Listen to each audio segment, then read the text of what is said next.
Hello, football family. Welcome into Huddle It Up Films draft coverage. Thank you guys for being in here. We got a big day, got a big couple of days, really. Jordan Coe already joining me from the Ravens Situation Room. Jordan, hey man, how you feeling about tonight? Man, I'm excited. It's been pretty boring so far. So we need the interest level to kick up here. It's been pretty much as expected. We need some excitement. Well, yeah, hey, that's why we didn't go on until 9 o'clock today. A lot of just parading around, being there, and we have our second guest of the evening, not our last. It's Voss, Baltimore beatdown. Voss, you need a couple of minutes, buddy? I'm ready to go. What is this? A handsome contest over here? I mean, it's definitely not a hair contest. Now, I did get a haircut, Voss, so I'm trying to compete. Trying to You're looking compete. you're looking handsome. Couple questionable picks. I don't understand the Chargers going tackle over receiver there, but interested to hear your thoughts. Well, it's Greg Roman. It's Greg Roman. They traded away And Keenan a Allen. Harbaugh brother. Yes, and a Harbaugh brother. So I really wasn't surprised. It seemed like Daniel Jeremiah was trying to tell us throughout the whole draft process that the Chargers were going O line, and I couldn't tell if it was him trying to send smoke screens for the team because he is their reporter, or if it was bracing the fans for the O line pick. Turns out they were bracing the fans for an O line pick, and Chargers fans are going to learn the hard way or the easy way that they are going to run the ball. No question. Another pick just came up for a team that should run the ball. All right, yeah. J.C. Latham goes to the Tennessee Titans. Late riser. I don't know about you guys, but I thought Latham was good. I had him high on my board, number 12. I figured he would go early. The tape stuck out to me. But it's always funny how, the truth comes out closer to the draft. Yeah, that's a little bit earlier than I thought for sure. There was some speculation 15, 20, maybe even jump up a little bit in the Ravens range. And to go 7, that's early for sure. Shrimp Trawler wanted to get this message out early. Was 6 for 6, not so much anymore. But a good start to the board for sure. And we also have our dear friend Edgar Allen, YouTube legend, checking in. Really appreciate it. Got a chance to sit down with Edgar Allen before the draft, and it was a thrill. As somebody I watched on YouTube before I started my channel, so it meant a lot, guys, to have EA on the channel with me. I love that play for Bernardo Green as well. You highlighted him. I've highlighted him. I'm an FSU fan, so DBU all day. But yeah, that's the reason why I don't want to trade up if you have to use a third round pick. If you can use the Morgan Moses 4th round pick, I'm interested in trading up, but I want to keep that 3rd round pick personally. Now, see, Jordan, I want to hear your thoughts on this, because if we have to move up, use our 3rd round pick, to move up and take a tackle, I'm all for it, because I'm of the opinion that pick 93 isn't too much difference from pick 113. So Voss is saying I'm willing to give up 113 or 130, but not 93. I'm kind of like on the opposite with Voss there. I'd be willing to give up 93 to go get a tackle. What are your thoughts there, Jordan? You know, I mean, I go back and forth on it. I'm worried that Falele is just not going to cut it at tackle, and they're going to need another body in there to be able to see it happen. So if you don't have that trust, being able to trade up is nice. But I mean, Lamar's cap number is coming. The cap doesn't look super friendly in 2025 right now as it is. They got to take as many lottery tickets as they can get. And, if you like a guy like Robinson at edge, or you can live with one of the corners and you can move back a little bit. I mean, I think volume, the draft has always been a volume game. Teams that trade up often don't pay off as well as teams that trade back. Like the Ravens know how to hit in those 3rd, 4th, 5th round range. I'd rather have those extra picks right now. That being said, it depends on who falls. I mean, if one of these, what the guy from Washington, they're saying that he might have some knee issues. If he starts to fall in the draft and the Ravens can move a 3rd to move up to get him, yeah, then that's a different story, right? Like if you check the medicals and you believe in a guy that's falling back, I would have no problem. I mean, the Ravens have certainly made some hay on guys like Suggs and Hamilton and others in their history who have fallen in the draft, and they've been willing to take a chance on them. I think that's a little bit of a different story. But I think there's going to be a run on tackles, and I think it's going to cost more than I'm going to want to spend. That's another good point, Jordan. It may be not just the Ravens wanting to move up for a tackle. It might be other teams. And if there's a bidding war, you can throw that JJ chart out the window. It's going to cost more than a third-round pick to move up. And in that case, I can't see Eric DeCosta moving a massive draft pick to move up to get a tackle when there are plenty of good players on the board.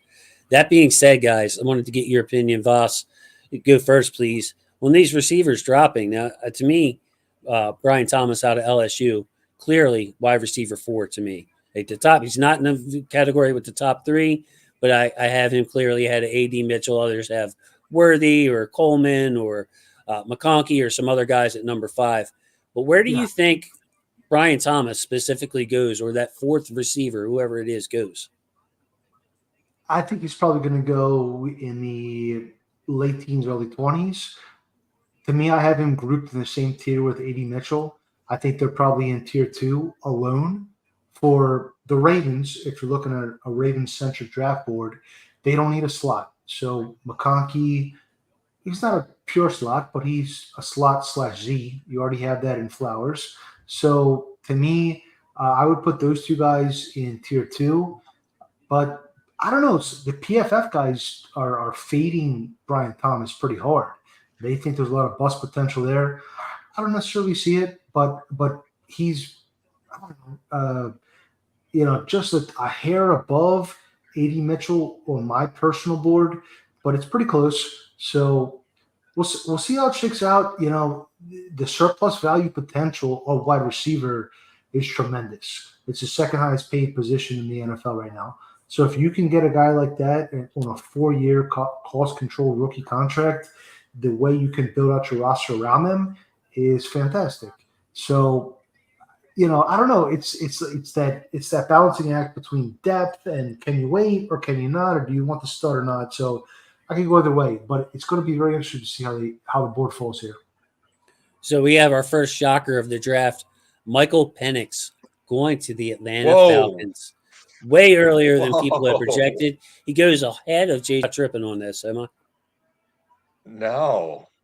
Is that that's bizarre. They may have the most draft capital invested in their offensive skill positions as any team in the league at this point. Shocker of the draft. There are always a few. To me, this is a good sign for the Ravens as well, because you would expect at least one team is going to love J.J. McCarthy and take him. So we're going to safely get those at least 5 quarterbacks off the board before the Ravens pick. Quick question to you guys to turn around, Jordan. Okay, you mentioned the trade back options, and a lot of players, if those offensive tackles dry up, the wide receivers are, hit or miss, or we don't really love one on that tier, second tier, third tier over another. Would you like to have Bo Nix on the board at 30? Or would you like him to go before the draft? Like, okay, Bo Nix goes, just to set it up, he goes before we pick. Obviously, that's one more better player dropping to us. But if he's on the board when we pick, there could be a team in the second round who misses out. Maybe they like Michael Penix, and McCarthy's not their guy, who would be willing to trade back up in the first, where the Ravens could scoot down and command that, trading up for a quarterback value. No, I'd rather see him off the board. I mean, let's not. I mean, I don't know that it'll be interesting to see, but I think teams that want a quarterback are going to move up. All these guys in those mid rounds too. I mean, we could see with Penix coming off the board at 8. I mean, Minnesota's almost certainly going to take a quarterback, right? And then you got a whole slew of teams right behind them that could also take a quarterback. Denver, Oakland, New Orleans, all those guys, even Seattle could be interested in taking a quarterback in that range. The Dolphins, when you slip down a little bit farther than that, I'd rather see them off the board, see a player that's available for them. It'll be interesting to see, though, kind of going back to your question about wide receiver, whether there's a tackle run, there's a wide receiver run, where that leaves the talent in terms of like the number of guys. And the other kind of weird thing to think about too is that a lot of teams are saying they're just less draftable guys on their board overall. Some teams coming out that's saying that they only got like 80 or 90 guys with draft grades this year. Portal, and so portal that's NIL. interesting. Yeah, I had 106.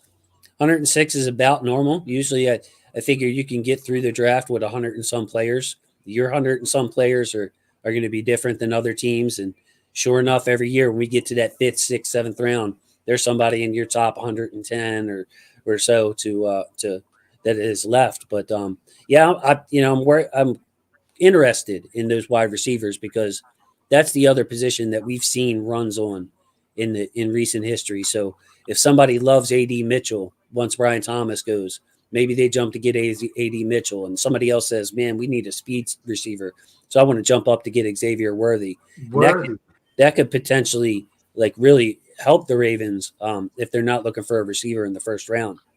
I actually bet, not that I gamble on the NFL draft very much, but last night I was just playing around a little bit, and there was a bet that who was going to be taken first between Xavier Worthy and AD Mitchell. It actually got plus odds on AD Mitchell. So apparently the bookmakers think that Xavier Worthy may go before AD Mitchell. So we'll see. Doesn't surprise me. I still can't believe Penix went before McCarthy. I'm still surprised by that. Yeah.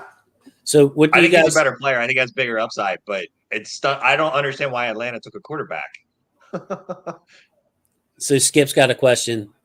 You go with the stud of Dunze, or you go with your left tackle of the future. The Bears have a decent offensive line, but it's really tough to pass on a blue chip prospect. I have both of these guys in the dark green in Olaf Fashanu. What do you guys think? We're going to find out real quick, so hurry it up.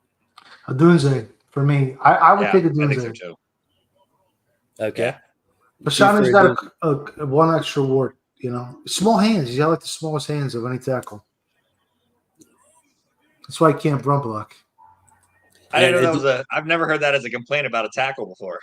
Dunze got it. Arm length, yes. Not hand size though. No, I never really locked onto that till this year, but he was like in like the lowest 10th percentile of hand size. Interesting. Okay. So I don't know, not to say that that's the end all be all, but call my eye. So I need to set this up, guys. This make me very, very excited. We have a new guest. Someone that Voss knows very well, but he is showing up old school Kid Rock style, not the new crazy political Kid Rock, the old school cool Kid Rock. He's packing up his game and he'll head out rest. I'm not going to quote the rest because it gets a little sketchy. Look at this guy. That's why they call him a cowboy, baby. How we doing, man? Doing okay. What is up, my friend Cup? What is going on, Eric? We have almost 100 people joining us right now live. Appreciate you all. Football is family. Hope you enjoy the draft coverage. We got a question, Yuri. You ready? Hurry it up because the clock keeps moving. First, when is he going to be taken? When is the first defender going to be taken? Because the Falcons were linked to edge rushers. They go quarterback. These defenders might get pushed down. What do you think? I'm going to say 11 to Minnesota. I think Byron Murphy is going to be the first defender off the board. Did they just trade up? Did Minnesota just trade into the jet spot? I am not seeing it. I'm still seeing Roma Dunze coverage. Trade. We have a trade. Yep. Well, there you go. Maybe not. They're going to take a quarterback here, right? They're going to take McCarthy. I think they're going to take McCarthy here. And they were worried that they had to be worried that someone else was going to trade up for him. I mean, who's going to Vegas? Vegas is going to move up? I don't know. Yeah, any of those Vegas. What are the other teams right in that range? All three of those teams: Denver, Vegas, New Orleans. They could all use quarterbacks. They sure could. So the board much. Go ahead, Yuri. I was going to say, how about Penix at 8? Crazy, right? We were just talking about that. Penix. I mean, I like him, but I don't understand why Atlanta's taking a quarterback. I still don't understand. It's the fact that he's an older prospect. So by the time Kirk's contract is up, he's going to be 26, 27 years old, 20 years old almost. I mean, I don't know, man. That's just the really quick aside. Weird just fit. As a guy that follows high school recruiting in the South, as an FSU fan, Penix wanted to come to Florida State, and Willie Taggart said no. That's probably about 6 or 7 years ago, and he wouldn't take it. And then Willie then Taggart is the extra Ravens hardball player, run, right? and now he's the Ravens running back coach. Probably the worst FSU coach in the last 60 years, but that's okay. So we have what I assume to be the final of our guest this evening, someone that Jordan works with, knows well. He is undoubtedly the smartest person on the panel. He has a degree in rocket scientry, as I like to joke with him about, and that is the scientist himself, Gabe Ferguson. Gabe, you're all the way down there. We can't see you, but that's not your fault, bro. It's the we got a packed board over here. So, how are you feeling, buddy? I'm feeling good. It's a little bit of a shakeup already, huh, guys? It's pretty interesting selection there by the Falcons. So does anybody here or anybody in the chat know what Kirk Cousins' contract looks like? So like, how long is Penix going to sit? I'll look it up for you right now, Jason. He basically, I think it was like basically a fully guaranteed contract for the next year. It was like essentially what, 3/120, I want to say. 4/180. Wow, good. And it was Lord. all guaranteed. So when can they get out of that? Okay. Yeah, when can they get out of that, Voss or Jordan? Yeah. Still pulling up. So just bear with me one moment.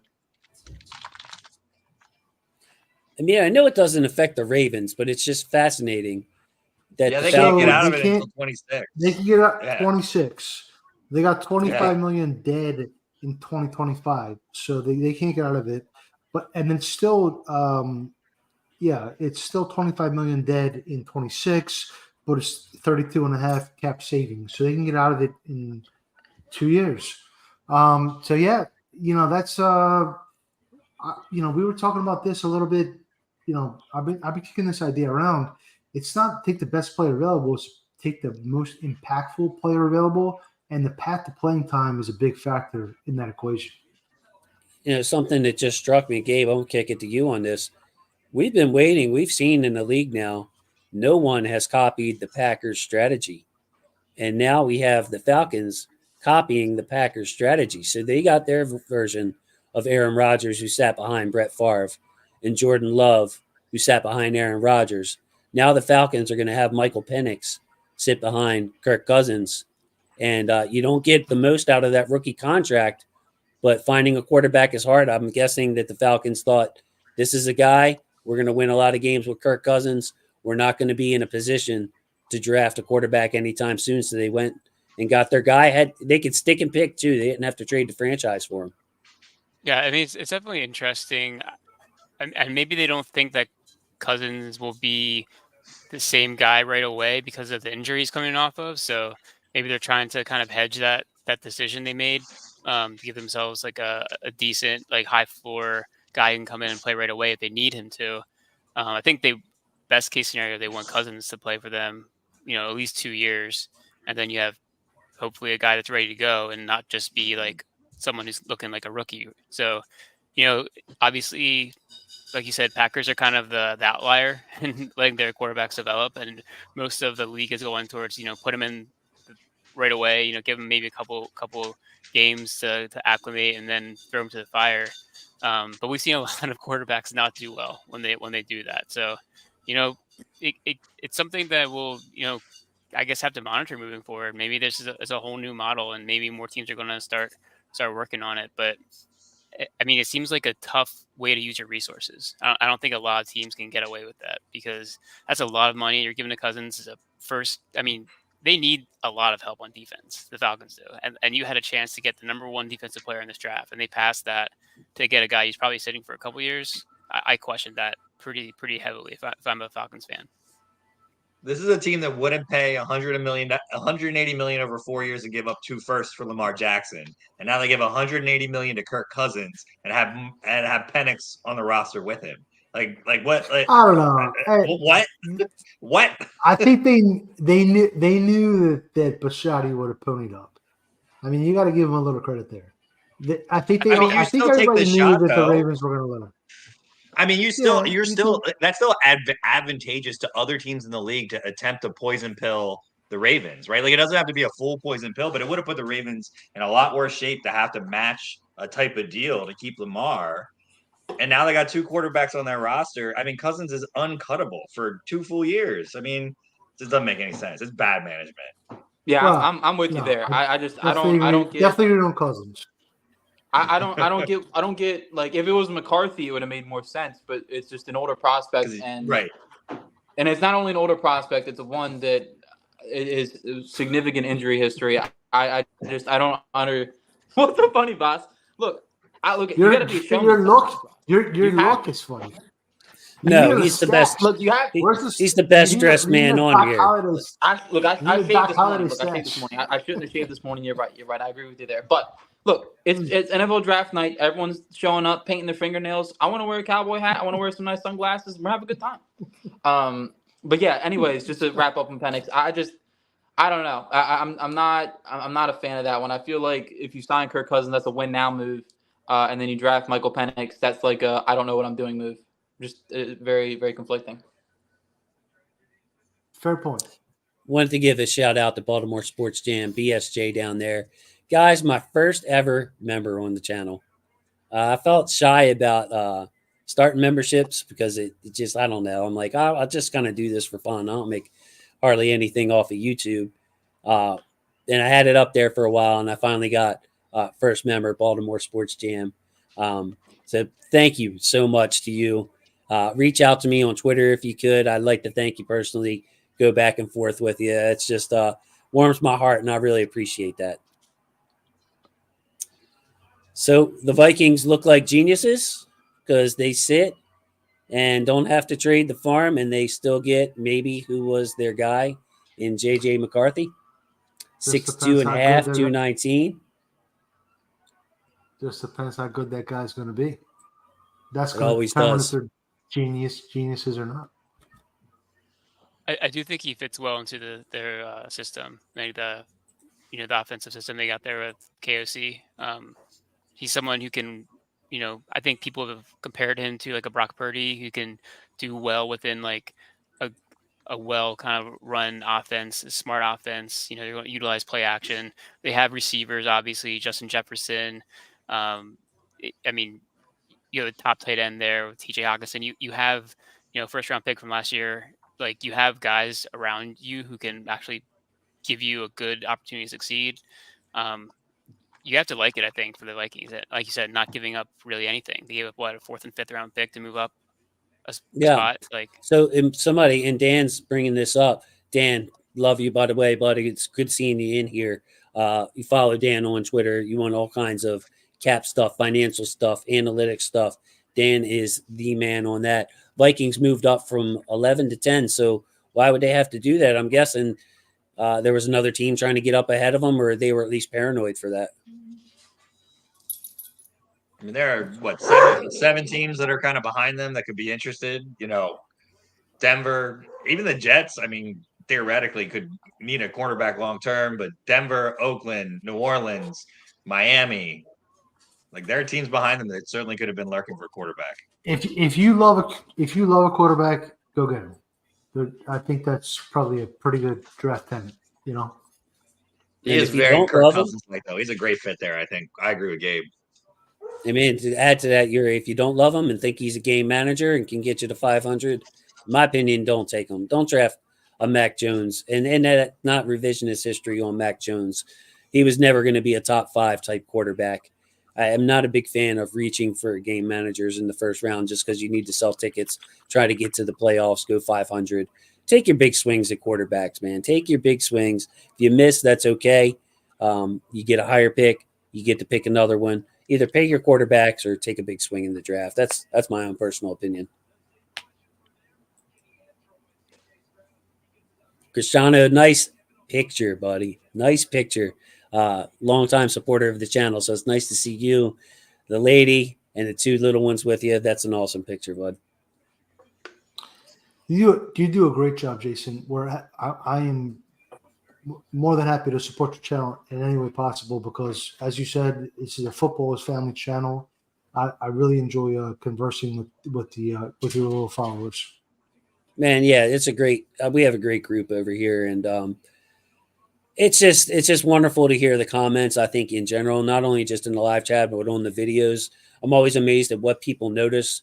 They'll go back and watch a Roquan Smith highlight video, and the comments will be about what Patrick Queen did or did not do in those highlights, and it'd be like, wow, that's impressive. Like, people know their stuff, and I think sometimes that the average fan, quote unquote, knows as much as the analyst because they study the team and they know. I'd rather talk to you guys and the people that follow my channel about the Ravens than I would some guy on ESPN that just wants to get viewers and I would put the Ravens fan analyst group up against anybody in the NFL. I really do think we are we're on a tier of our own. I really do think that, personally. By the way, you can catch Gabe and Jordan at the Ravens Situation Room. Their pod they go on. Great follows on Twitter. Voss and Yuri, of course, Ravens Way here on YouTube. Give them a sub. We got 140 to 150 people tuning in right now. Very impressive showing. So a good start. And the Ravens aren't even close to picking yet. We're going to keep watching these quarterbacks go off the board, hopefully. We have another offensive lineman. As I pulled the list back off and update it, it is the, what did you say, small hands guy? Who said that? I said it. So the small hands man goes. I mean, oh no, yeah. Here it goes. Small hands, good feet. I'll take good feet over small hands all day. What was your scouting report on Olu Fashanu? Anybody that studied him? Because I saw some rawness in his game, but the physical tools I thought were great. Yeah, I think he can become starting left tackle in this league and compete for Pro Bowls. I think in terms of ability to play left tackle, I mean, it's him and Joe Alt in this class who are really stand out at that position. I think a lot of the other tackles are more right tackle. So I think you're getting that with him right away. I know that the Jets, they have a couple of vets at the tackle, so he may even get a chance to sit. I don't think he's going to come in and start ahead of Tyron Smith. He might start ahead of Morgan Moses. I'm not sure at right tackle. But I think he showed a lot, I think, in terms of just his upside. He's a smart player. I think he has the tools in terms of physicality, feet, athleticism. I mean, it wouldn't have surprised me if he would have been the first or second offensive tackle off the board. I think there's a lot of pros and cons with a lot of these guys. So it's kind of just like, pick your poison, or, maybe not poison, but, pick your style of play, really, your type you're looking for. So it's a good selection by the Jets, and it moved back, get a couple picks. You got to like it for them. Interesting that they traded for Moses and then take a tackle, though. Yeah, that's a good looking offensive line. I mean, I think their offensive line is in contention to be top 5, top 10 now. At least top 10, if not top 5. That's a pretty good looking line. They had a couple Ravens guys plugging holes too. Dude, that whole Jets roster, that Jets roster is just stacked. I mean, their defense is good. You don't really need to talk about that, but now you have Mike Williams, Garrett Wilson as weapons for Aaron Rodgers, and an offensive line now that has 3 starting caliber offensive tackles, dudes on the inside too. Jets fans been hurting for a long time, man. They're really pushing their chips in, and see Joe Douglas out there from the Ravens, a generally conservative, steady hand of an organization. He must be feeling the pressure up there in New York. Interesting that both the Ozzie branches of the general manager tree, the Jets and the Chargers, both took O-linemen, right? A little bit interesting, huh? Yeah, not surprising, right? Gotta find their Jonathan Ogden. There's only one JO. There's true. only That's one JO.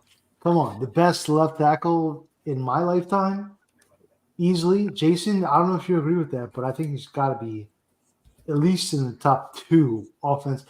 Maybe Walter Jones but I don't know. I think JO is the best in my lifetime, personally.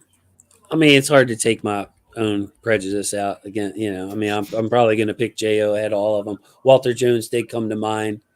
Joe Thomas was tough to go against all those years. Even Suggs struggled with him. Joe Thomas would be the guy I'd bring up in that conversation. He was such a pain to play twice a year, even though Brown stunk. It was funny, Gabe, because we had Joe Thomas, and we also went against prime Andrew Whitworth. Yeah. And when we got to the Steelers games, they didn't have that level of left tackle, and Suggs just put the pedal to the metal and really gave it to Ben Roethlisberger in those games. So I wanted to ask you guys, if we can start with Jordan and go around to Voss and Yuri and Gabe. Let's take Marvin Harrison, Malik Neighbors. They're off the board. Dunze off the board. Brian Thomas, I'll go ahead and just put him as wide receiver 4. How do you guys stack up the receivers after that? Your own personal preference. I think personal preference comes in to play a lot here. What style of receiver do you like for the Ravens? Now Bateman's signed, but he's signed to like wide receiver 3, wide receiver 4 type money. So that may not prevent them from going after a wide receiver. I mean, we're seeing A.J. Brown signed today for $32 million, Amon-Ra St. Brown for $30 million. So if you can get yourself a wide receiver at 30 that would normally go, in the teens, but because of all these tackles, it's getting pushed back.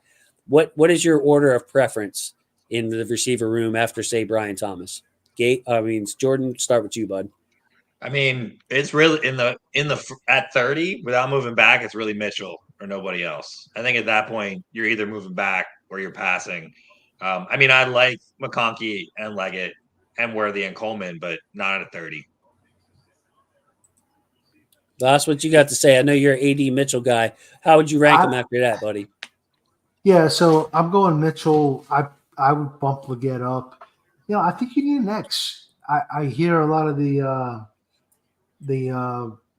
what do they call it? The lounge with Ryan Mink and Garrett Downing, and they're like, well, now that they've extended Bateman receiver, I'd be surprised if they took a receiver in the first 2 rounds. I don't see it that way at all. Like, why do you need depth at running back but not a receiver? Aguilar played 72% of his snaps out of the slot last year. He's not necessarily an outside receiver at this point. And I think you need depth there. It's just like cornerback. Those positions, the speed-based positions, can't necessarily play through a sprained ankle like trench guys can. So I would say Mitchell was my guy. I'd be cool with Leggett. Honestly, we're going to get down to it if this run on tackle comes to fruition in a picker, in the next 10 picks. Kingsley Suamataia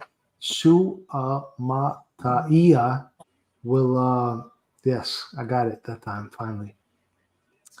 That's a guy I'd be very interested in, but I would not be opposed to a receiver there, or maybe Kool-Aid. I kind of think Kool-Aid's going to end up being the pick. But long story short, you can be a 12-based personnel group, but when the must-pass situations come, you better have 4 receivers that can make some plays.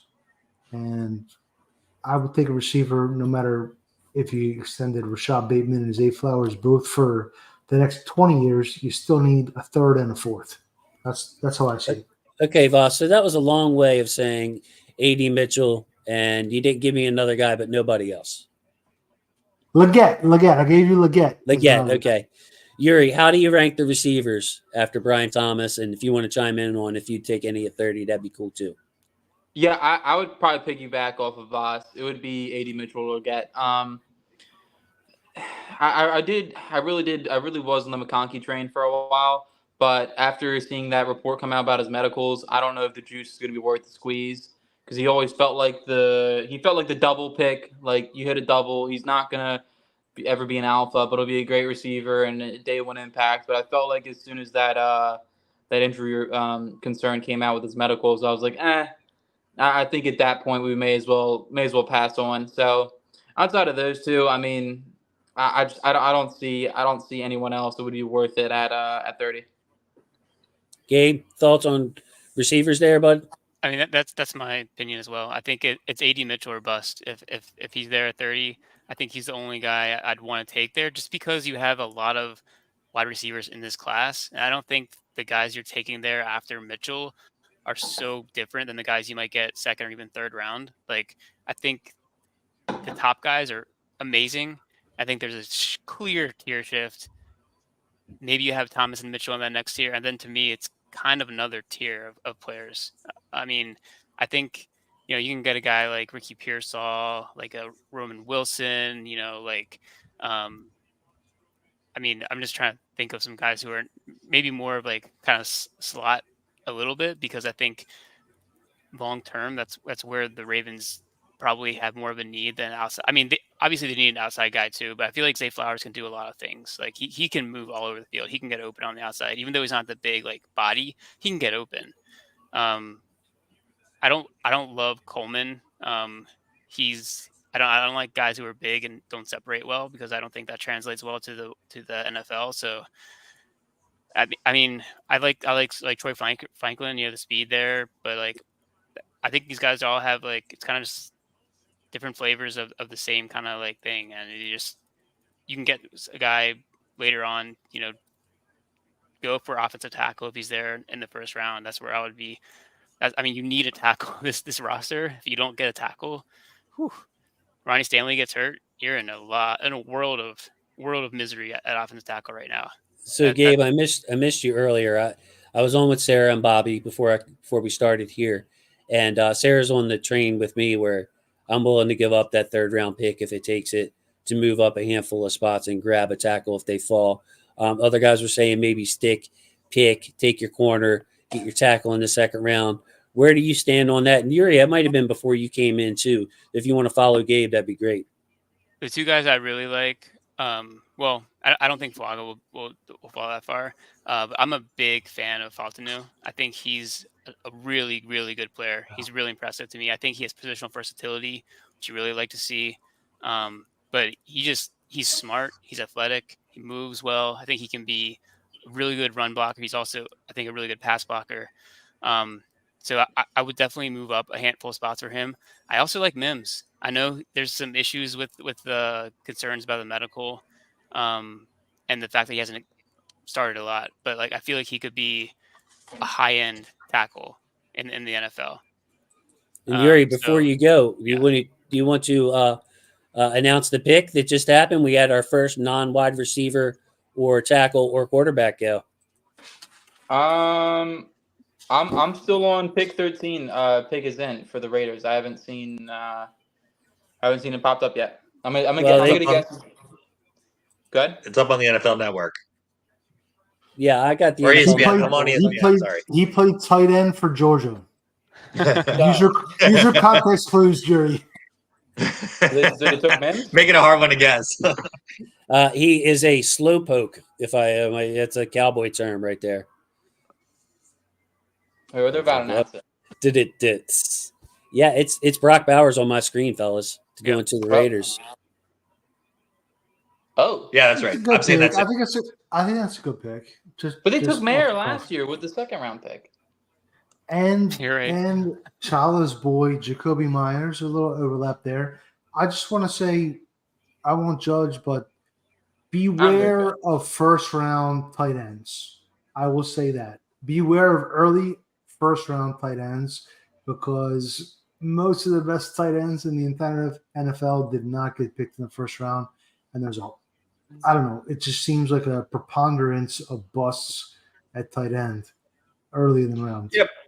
But the best wide receivers in the NFL right now also weren't taken in the 1st round either. I mean, there's so many more picks. Like you could say that about almost a lot of positions. I don't know, man. Justin Jefferson, Jamar Chase, they were Amon-Ra St. Brown. He's a slot. Tyreek Hill. I mean, I'm just saying that there are plenty of wide. If you look at the AAVs of the top 10 wide receivers, I think only 2 of them were taken in the 1st round. See, I love. It's hard to hit on 1st round picks. It's hard to hit on draft picks. Period. 2 of the top 10. Are you saying, Gabe? I think only before this wave of signings that just happened. I think Brown just re-signed. Amon-Ra St. Brown just re-signed, but he was taken in the 4th. I think I saw that it was of the top 10, only 2 were taken in the 1st round. Yeah, so you might be looking at 2nd contracts, because like those 2 guys, Jefferson and Chase, they haven't gotten their 2nd contracts yet. So right. Yeah, but like I mean, definitely you can hit on wide receiver. I think you don't need to spend a 1st round pick. I think there's a lot of busts at every position in the first round. The wide receiver is one of the worst ones. But tight end is like 0%. Like it's like Hawkinson. I think he's the only guy who's actually kind of like lived up to his billing in recent years. Pretty much everybody else drafted there has been. I mean, Kyle Pitts went 4th overall. 4th overall. He went ahead of Jamar Chase. I really thought that. I gave Brock Bowers a first round grade because he deserved it, even as a tight end. I think he goes first round in any draft, which is why he went in the dark green there. But I thought that Kyle Pitts specifically would hurt Brock Bowers big time. Like I didn't want Brock Bowers going to the Bengals, for instance, just because I feel like that he's just the type of player that you don't want to face. But to see him go pick 13, little bit of a surprise for me. I figured if he didn't go to the Jets at 10, who, as we talked about, have that complete roster, they took the extra O lineman instead, that Bowers could have fell all the way into the late teens in this draft, despite me giving him a true first round grade. Jason, if you had quarterbacks on your board, where would you have valued Bowers? Out of curiosity. The same place. I just would have, if it was me and I liked 4 quarterbacks, he would have just been 4 spots lower. Like if the Ravens needed a quarterback and I studied them hard and I came away with 4 guys that I think are franchise quarterbacks, then I would have had 4 quarterbacks at the very top, and then the players would start. I just have a hard time getting behind tight ends that aren't, blocking tight ends. They can't have that versatility. You might as well take a Keon Coleman in the second round and make him your big slot. I don't see a big difference there, but that's just my my personal bias. Yeah, I mean, I see him as an elite wide receiver, somebody whose floor is higher than Brian Thomas. Like you line Bowers up in the slot, you put him in motion, and he can be every bit as impactful as some of the receivers who are going to bust out. And I mean that in a bad way, or who are going to end up being draft busts. So, I kind of look at it as tight end has an advantage over a slot receiver, because when you bring Bowers into the game, other teams are going to say they're in 12 personnel because they have Bowers and they're blocking tight end. So like same thing with, if the Ravens have Mark Andrews and Isaiah Likely on the field, now you have to make a decision on defense of what kind of personnel are we going to put out there. If they part smaller personnel, you can line Mark up in line, put Isaiah Likely in motion and run the ball down their throat. If they go bigger personnel like they normally do to match up against 12, then you can have 2 of your better receivers and Andrews and Likely spread out in a 4 wide receiver look and really slay him through the air. So like I value tight ends more than I would value a wide receiver who can only play the slot, because it changes what the defensive coaches are going to do and who they can put out there. If you do it, the Ravens for whatever reason refuse to do it. They've got the personnel for it. I mean, and I guess we didn't really know we didn't know Likely was going to be we all thought he could be as good as he was in the second half of the year, but we didn't know because of the Andrews injury. But they could have been doing that from week 1, and they didn't. So, yeah, very true. They did use them a decent amount. It just Likely wasn't ever part of the offense. Like he got, I think, he had like 15 targets, I think, through the first 8 weeks or something. It was he was out there blocking only, which is. I mean, maybe he was running routes, but he was never like an active target. But I think now you have to incorporate him more into the offense. You have to go into the next season being like, we have 2 guys who can make plays for you in the passing game. Take advantage of that. I mean, yeah, Mark Andrews actually lined up in the slot 80% of the time. Like he's basically your big slot. Like that's what he is. Like he doesn't play in line very much. I would like to hear from people in the comments. How confident are you that Todd Monken can get Andrews and Likely involved in the same game on the field at the same time? Because me personally, I thought it was a Greg Roman issue. Man, he's not using Likely and Andrews, and then Todd Monken comes in and it was the same thing. And sure enough, as soon as Andrews went out, Likely steps up, replaced the production right away. So what's your confidence level that they can finally Yuri, do you have an opinion on it? I do. Just real quick. I do. Go ahead, Yuri. I was gonna say my confidence level is very low. To be honest with you, I just don't know that's something that's going to be able to work, making both of them on the field work at the same time. I mean, even thinking like some of the best tight end duos of all time, you have like, Gronk and Aaron Hernandez. You have a couple tight end duos where you're like, even those guys, like it wasn't always, clicking on the same time, where they're both being able to eat and feed and get the production that you think they deserve. So I think that it's just gonna have to come down to picking and choosing, with certain formations and involving them into, and also they are, they do love lining up Mark Andrews. Now, if Mark Andrews lines up in line more, then I think it's a different conversation. But as of now, he's taking more snaps in the slot than he is in line. And that's kind of, I don't think you want Likely in line staying in the pass protect a lot. I don't think that's going to be a very advantageous idea. Yeah, let me just jump in real quick. I did a quick little study on Greg Roman and Todd Monken's ability to feature two tight ends simultaneously in 12 personnel. And there was probably 4 games total that they were able to feature two tight ends with either more than 4 catches or 40 yards in a game, which I think is pretty fair baselines. I wasn't trying to shoot for the moon there. But it's just really hard because they run similar route trees. Even Greg Roman, when he had Delaney Walker and Vernon Davis back in San Fran a decade ago, still couldn't do it. It's very difficult.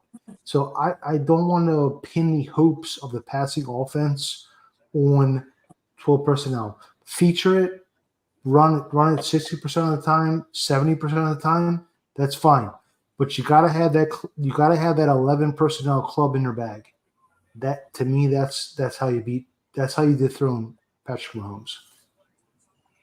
Well, I think the challenge is whether or not they're willing to go sugar or no huddle on this action. We saw the Ravens do that a little bit at times last year, and if they are willing to commit to a sugar huddle setup with Likely and Andrews on the field together, and you run up to the line of scrimmage and you just put them both in the slot, I mean, it can be 4 verts. Like, it doesn't even matter at that point with Lamar and Derrick Henry, Likely and Andrews, right? Like, and you test this defense, right? Like, if they're in base, then you run 4 verts and you will kill them on the seams, right? They get out of base, then you tighten it up and you run the ball.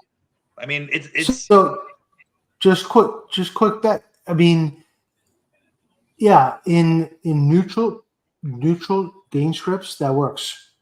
In pass heavy game scripts, I'm not sure that works. When the defense if you're ripping knows off the pass is huge coming, chunks, Derrick Henry is a good runner out of shotgun. Gabe was telling me this the other day. He averages a yard per carry more out of shotgun than he does behind when you're lined up an eye over center. Like, I mean, there's just I hear you, Voss, but I think that the Ravens just don't get in that many situations very often anyway, right? And even when they're down 10, until the playoffs. But and they approach it for whatever reason. They decide that they have to approach it differently. I mean, it's one thing when you're down 21, but this is a team that should be able to be down 10 to 14 and still stick with some play action baseline to keep teams honest, and they get in their own head. I mean, again, this is why I agree with Yuri. I don't trust them to do it. I think they've got the personnel. I think they got it all set up to look a lot like the Patriots when they were running Hernandez and Gronk together. And I don't trust them to do it though. All right, Gabe. So Skip says he's about a little more halfway there. He's going to give it 60% chance that we see a game, say, where Mark and Likely both get 6-7 targets. Let's be a little conservative. They're both not going to get 10, 12 targets with Zay Flowers on the team and Bateman. But what do you think about Skip's number? How close are you to Skip? Well, I do think that they're going to be on the field a lot. I think we'll see more 12 personnel than we saw last year, just because you have guys who've proven themselves. You need to get them on the field. Whether or not they can actually be integrated in the offense, that's the real question. Can we get 10 to 12 targets to the tight end group per game? I think that's what I'd be targeting. Trying to get, Andrews 5'6", Likely 5'6", and that can go up and down, depending on the script, depending on who you're playing. But I do think they both deserve to be in that space. And I would say, Todd Todd Monken, go study those like 2011 Patriots offenses. Go look at what the teams that have had 2 successful tight ends, what they look like, and how to run an offense kind of around that, and pull some elements from that, and look at the route combinations that they're running, and see if you can incorporate some of that into what you're doing. Because if you have these 2 guys and you're not utilizing them, that's a waste. And I mean, it may not be perfect, but you at least have to try to see what you can do with them. And I think, that means they probably go a little bit lighter in personnel in general. You have less Patrick Ricard on the field this year, I think, than you did from last year. It's going to keep going down in that kind of trajectory. Because, yeah, you want to protect Lamar, and yeah, you want to like have the ability to threaten the run. But this team is going to be based on getting out there and pushing the ball downfield, spreading teams out, and letting Lamar do his thing out of the shotgun, out of spread formations. That's when they're at their best. Excellent answer. I love the back and forth here, especially between Jordan and Voss. Yeah, I would give you guys an exercise if you feel like it. Like, let's say it's a competitive game. Okay, so it's not a blowout. The Ravens aren't trailing or blowing the other team out. We'll give us our standard 60 plays from scrimmage. Okay, so usually a game like that, you're going to run 60 plays on offense. Okay, we'll give Derrick Henry and the scrambles, we'll give them 25, and we'll give the throws 35. So between Lamar's scrambles and the running back carries, 25 plays. How would you distribute those 35 targets with the team that we have now? I might take you a little bit to work it out. Yeah, I mean, in a neutral game script, I think it's going to be closer to 30 or 28 because Lamar's going to, like, if you're throwing scrambles in with that mix, I think you got to take I think you're going to be close to balanced just because of the way that Lamar is. If we're doing that, I'm saying want to give 32? Want to do 32 instead? 30, 32-ish, something in that range. 35. I mean, but even, let's stick with 35. I'm still saying 7 to 8 for Andrews, 7 to 8. We're talking to targets, right? Yes. Yeah, let's say 8 to 9 for Andrews, 8 to 9 for Flowers. I'd say 4. I'm not doing the math in my head to keep up with my number, but 4 to 5 for Likely, 4 to 5 for Bateman in that range.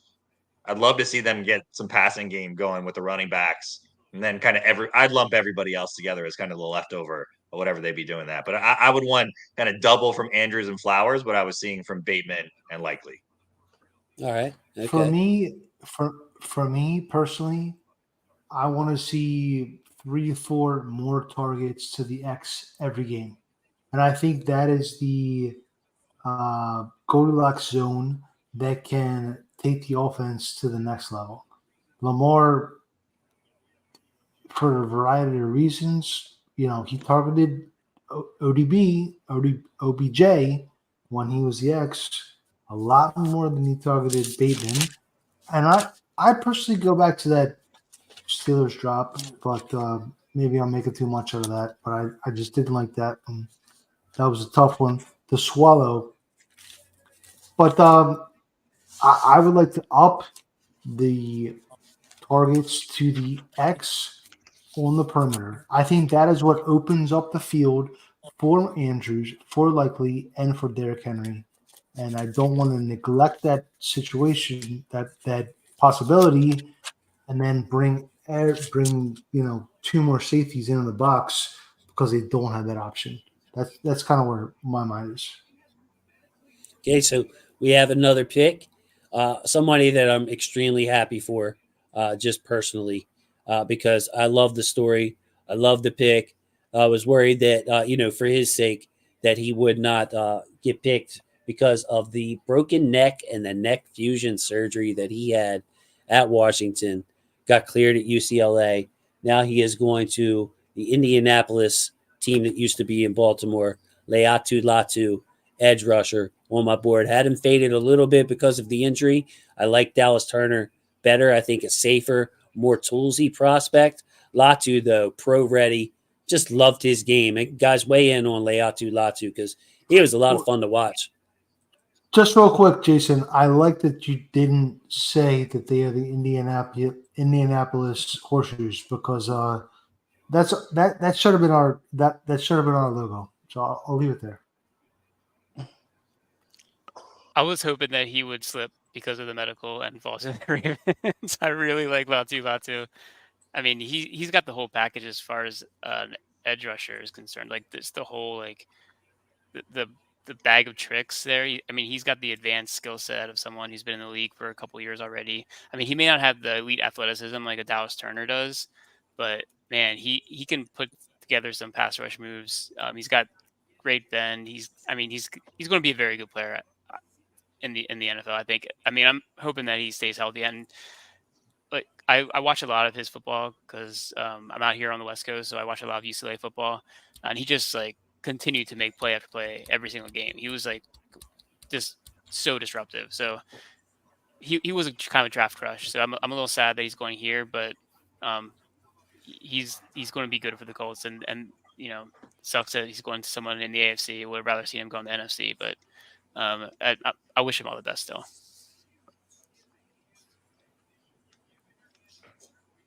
So he's the kind of prospect.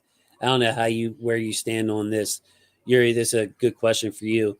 Latu looks pretty polished. He looks pretty pro ready. How do you balance a guy like Dallas Turner, who I actually had higher on my board because I think his upside is just ridiculous? The speed, the quickness, the power. To a guy like Latu, who's got all the moves available, is going to be more productive than Dallas Turner probably in year one. But by year 3, 4, might be a different story. Well, yeah, I had Dallas Turner as well higher on my board. I think when it comes down to it, with me in terms of edge rushers is it's determining how much room do they have to grow and where they're already at now and being able to project. And I think Latu, like you said, coming in today is probably going to be the better day one starter with the pass rush package, the ability to be able to work the combo moves.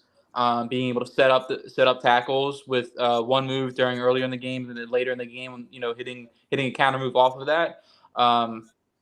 He's very good at that. But I think the thing with Turner, and you hit it on the head, the speed to power. I feel like that's the thing that converts most in the NFL with me is speed to power. How do you turn your freakish speed into being able to leverage tackles? And he does it so well. So I think with Turner, you speak about the upside. You speak about the long-term outlook with him. And I feel like the long-term outlook with him is it really is exciting. So they're both great players. I hope Latu stays healthy because, like I said, the day one impact for him is going to be really great. All right, so I'd like to hear from you guys. I'm going to start with Gabe, and then we'll work our way up, skip Yuri, and go to Voss after Gabe. The edge rusher group overall, okay, as it relates to the Ravens. I mean, this is Ravens-centric coverage right here. So we have Dafia Way. Opinions vary greatly on him among the Ravens fan base. I think most people who watch the tape can see him take a step up with that spin move. I think he is a much better player than he was year one. Good player, maybe not a dynamic rusher. He may not ever reach that ceiling, but he could go off, have a 10-sack year. Ajabo, don't know what you have. Kyle Van Noy, steady veteran presence. You also have Tavius Robinson, who's probably never going to be a 10-sack guy, but more like a raw Oweh was, a disruptor, good against the run. They kept Malik Ham on the roster, on the 53 last year, so they believe in him. But with all these other needs at tackle, and on the offensive line, could use another receiver. Where does a corner obviously is a big need? No corners have been taken. What would be your approach to edge rusher in this draft, Gabe?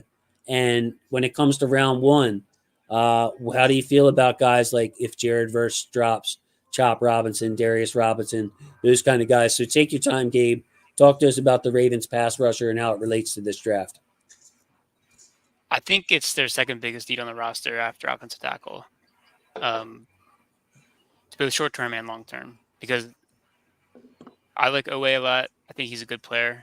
He's not like a guy who's going to get you 12 sacks. I don't think. I mean, maybe he takes another step. I mean, he's progressed well, I think, in the NFL. He was always a little bit raw. It was going to take some time with him. We've seen improvement. We've seen the pressure rate go up with him. He's got the physical tool set. But I mean, year 3, I think you would have expected maybe a little bit more out of him last year. He just needs to convert more of those pressures into sacks. I like him a lot. I hope they can kind of hold on to him. Kyle Van Noy, I don't think you're going to get the same production out of him this year that he got last year. I think that's kind of a little bit wishful thinking. He's a good player. And then after that, it's kind of like, whew. Ajabo, I don't think you can really expect anything for sure out of him. I mean, Tavius Robinson, he's kind of just a guy, right? So that's why I was really hoping Latu would fall. I was like, that's a guy you can plug in right away and you have an impact player day one. The rest of this class, I like Verse. You know, I think he can be a good player. I don't think he's going to get to the Ravens. If he's there, I think that's a home run pick. After that, it's a little bit. I'll say this: I don't think it's the best edge rushing class. I think it's a pretty weak class, especially after the top 5 to 6. You're not getting many guys who you feel like can really contribute. So all right, so Gabe, so after Turner and Verse go, what about Chop and Darius Robinson? Yeah, like we're about at 30. I'm not a big fan of Darius, and I think Chop is kind of a no way. He's like the same kind of player. Not much college production. He's got all the traits. Just not as big. Hate not it. as good Yeah, against exactly. the run. He's not as big. I just don't like this class very much. I mean, I see on your list you have Brandon Dorless. I think he's a guy you can get in the 3rd round. I take him. I don't really love Darius I mean, if you're comparing Darius Robinson and Brandon Dorless, I'd rather take Dorless around 3 than Darius around 1, like any day. They're basically the same body type. I think Brandon Dorless is a little bit more athletic, if you ask me. So it's just, I mean, Kamara, he's a guy you maybe take a swing at round 3, round 4. Like, I mean, I would actually consider trading up a few picks to grab a Turner or a Verse if they fall. Like, that would be something I would consider, similar to what I was talking about with the O-line if Fontenot is there around the pick 25 or something, or one of these two edge guys. That's kind of what I think is going to be the most impact from this class, because I just don't like the rest of the class very much. All right, so Gabe, very aggressive view on the edge rushing need for the Ravens. Yeah, he thinks it's a need. I just wanted to say this on Brandon Dorless. I'm lower on him than you'll see him on other boards, and that was based on the effort I saw in the Pac-12 championship game. Watched the first 15, 20 snaps. It was all on the line, and I don't like to badmouth prospects, but it was the opposite of play like a Raven. Maybe he was hurt, maybe this and that, but I don't like to knock players for motor, but he didn't seem like he wanted to get dirty very much, and that's not something I could really stand for on the defensive line. So that's why personally I'm lower on Dorless. He'll probably go day 2, probably go tomorrow, because he's just an excellent body type like Darius Robinson. But yeah, go ahead, Evos. Jason likes to get dirty. I don't blame him. I like to get dirty too. So what about the edge rushers? How dirty should the Ravens get on them? I have that as my 4th or 5th need. That's a tier 2 need for me. Well behind offensive tackle, obviously, wide receiver and corner. I think Van Noy solidifies a group. Tavius, he had some really tough, really bad pass rushing metrics last year, but maybe he's on the trajectory. Maybe not Judon, but the other trajectory. I don't really like Chop. I'm not into Chop. To me, I think it's going to be Kool-Aid, or an offensive tackle. Because none of those guys the Ravens take have Chop or found Darius such an in the first. efficiency in finding these veteran 3rd contract, 4th contract edge rushers that's not something I want to go away from. So no confidence in Chop or Darius Robinson going pick 30, Voss. That's just not on your radar. Oh, I'm sorry, Voss. My apologies, sir. Jordan, Chop. Seahawks. Yeah, Seahawks pick is in. Okay. It's a defensive player, but it is not maybe who you think it is. Byron Murphy. Loved him as a prospect.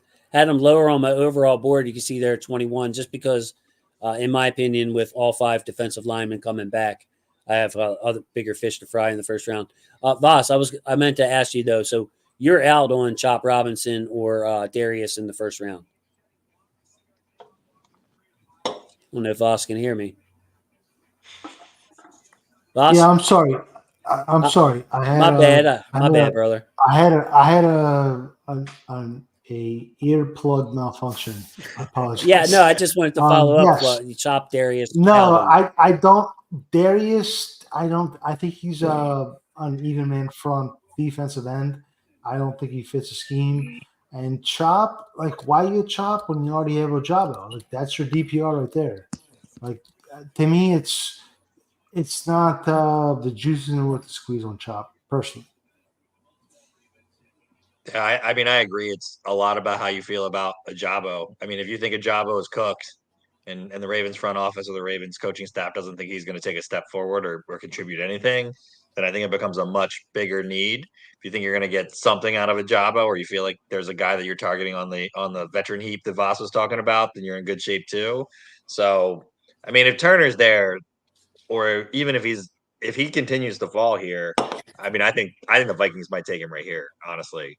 But if he continues to fall here, that's a guy that the Ravens have got to think about moving up for. I think, in some of these situations when you get these and I said this, with Vaz and Jason earlier, Yuri and Gabe, before you guys got here, they've had a lot of success taking guys that have fallen down the boards for what have seemed like not good reasons and really made hay on those picks. And I could see the Ravens saying, "Hey, there's a run on tackle. Turner's falling. Let's go up and make a move and get it done." Especially, again, I think it has a lot to do about how they feel about Ojabo, and that's more health related probably than anything. I don't have strong feelings though, Jason. I think this is one of those ones where I'm trusting the Ravens front office to get it right. I'm bullish on Ojabo, probably more than most in the flock. So if he can be your anchor, if he can be your 75 to 80% snap edge, you're sitting pretty. So personally, to me, the offensive tackle, wide receiver. I mean, we have a trade. We have a trade. The Vikings have traded up to the 17th overall pick. Oh, there we go. And he comes off the board. And the dark green, the first round grades are gone. Quarterbacks and the other players. Right now, Troy Fautanu, number 1 player on my board with the medical question, long-term question about his knee. So at this point, we are on pick 18. We have Fautanu, Mims, and Guyton, depending on how you feel about those guys. 3 tackles left. Graham Barton, a lot of people think he can play tackle as well. So 3 tackles left with 12 picks to go, 11 picks before the Ravens pick at 30. Real quick, Jason, how do you see Barton's? Are you on board with Barton as a tackle? I think that I would give him a shot at tackle, but I think ultimately this year he would compete and be a plus left guard. His footwork is just amazing. I think he is McCary times 2, maybe times more, but his tackle feet are just excellent. The way he negates his disadvantage on length is amazing. His hand placement, his polish, his movement. I think he's stronger than he gets credit for. We've seen him play on the inside before. So Graham Barton, you're talking about, to me, he would be like that Elijah Vera Tucker that we saw go to the Jets and pay dividends for them. A plus lineman, left guard, right guard. You have something go down in the middle of the game or a couple of weeks. Yeah, he's your left tackle for those couple of weeks. You don't have to carry a Patrick McCary. He would be your super sub who also starts. So I'm a big Graham Barton fan. It's just like the talent, the floor with him to me is just one of the highest floors in the draft. So I'm willing to overlook the fact that he might not be your first choice at left tackle. I think, I agree. I think he's a very good player. I'm not sure about left tackle, but I think you can plug him right away at right tackle. I mean, I think he's better than Daniel Falele, right? I mean, or he's probably better than Patrick McCary. Come in and play right tackle right away for you. he's got pretty good size. I think he's like 6'4.5". Like, I mean, maybe slightly shorter arms than ideal, but he's not like a T-Rex out there. So I think like he's someone who's a day one starter. I would love for the Ravens to draft him if he's available. The other thing I think is interesting right now is no cornerback has been selected yet. Yeah. You know, I think that could be. I know, Vaz was talking about Kool-Aid. Maybe there's a guy who's better than Kool-Aid who's going to be available. Maybe there's a Wow. top 3 corner. Maybe, I mean, I think Kool-Aid is someone who's been linked to the Ravens. I think they like him. Obviously, Bama roots. They like their Bama corners. Better or So- worse. Do they? Have they taken any of them? So, Gabe, I want to build off 2 things you said. First of all, with Barton, right tackle, I think would be a great fit for him because if you want to try to beat him fast with power, go for it. You're going to have to charge really, really hard. And again, that opens things up for Lamar Jackson. You can see a lot of times when we play these teams, whoever's rushing from Lamar's right on the other team is mush rushing. So you're increasing Barton's chance of success over there to just basically you don't need him to dominate the other team's best pass rusher. You need him to hold his own. And, I mean, he could go through games where he doesn't lose a rep at right tackle because of the way teams want to rush, discipline Lamar Jackson. And then also on the corners, great point, because Indy was one of the teams that was projected to take a corner. They went with Brock Bowers. Jacksonville was another team. Did they pick already? Not sure because I'm not keeping up with it. They traded. They traded out. I think they traded back. They just traded back. So maybe Okay. they think they can get a corner, trade back a few spots. Trade 'Cause they back and traded get with 7. If they were at 17, they just traded out that spot. Was it the Vikings that moved up to get Turners at 17? Yeah, it was the Vikings that moved up. Yep. Yeah. I appreciate you guys keeping up on. If you could, stick this for the rest of the draft, keeping up on like who's picked, who's trade back, because I'm trying to update my board and update the little ticker at the bottom. So I appreciate y'all keeping up on that. So yeah, the Vikings picking a few picks then again, or excuse me, the Jaguars picking a few picks again. Yeah. So Jason, right here, I think this is the spot where I'm starting to consider a move up after Cincinnati picks. Dotson is still being on the board. I'm starting to entertain that idea and start calling a couple of teams. I know the Rams are interested in moving up earlier, but you talk about. I mean, I had him as my number 7 player on my board. You have him as number 9. Plug and play day 1 left guard, and then in the future put him in for Stanley as left tackle. I think he can stick a tackle. And if you have to move 93 in a future second or third, I'd be fine with that. And maybe you can even entertain the idea of flipping him to the right side because I just think he's that good of a prospect in terms of hands and feet and power. So that's where my mind's at right now. Obviously we have so many defensive players left on the board, like Quinny Mitchell and Arnold. I think Arnold's probably not the fit for us just because I think he's more of a nickel than he is an outside cornerback. And we already have Kyle Hamilton and Marlon Humphrey who may or may not slide back inside. But yeah, man, right now I'm starting to feel the trade up because once we get past Cincy and these other teams starting to want tackles, we're gonna get to 30 and it's gonna be a defensive player. So yeah, since he's picking now, if they took Fautanu, I'd be heartbroken. And then the Steelers pick pretty soon too, right, guys? That's what I'm scrambling for here. Yeah, they're 20. Yeah. I hope all the AFC North teams take the value positions. That's my goal. Boss. Boss is gonna boss. That's why I love you, brother.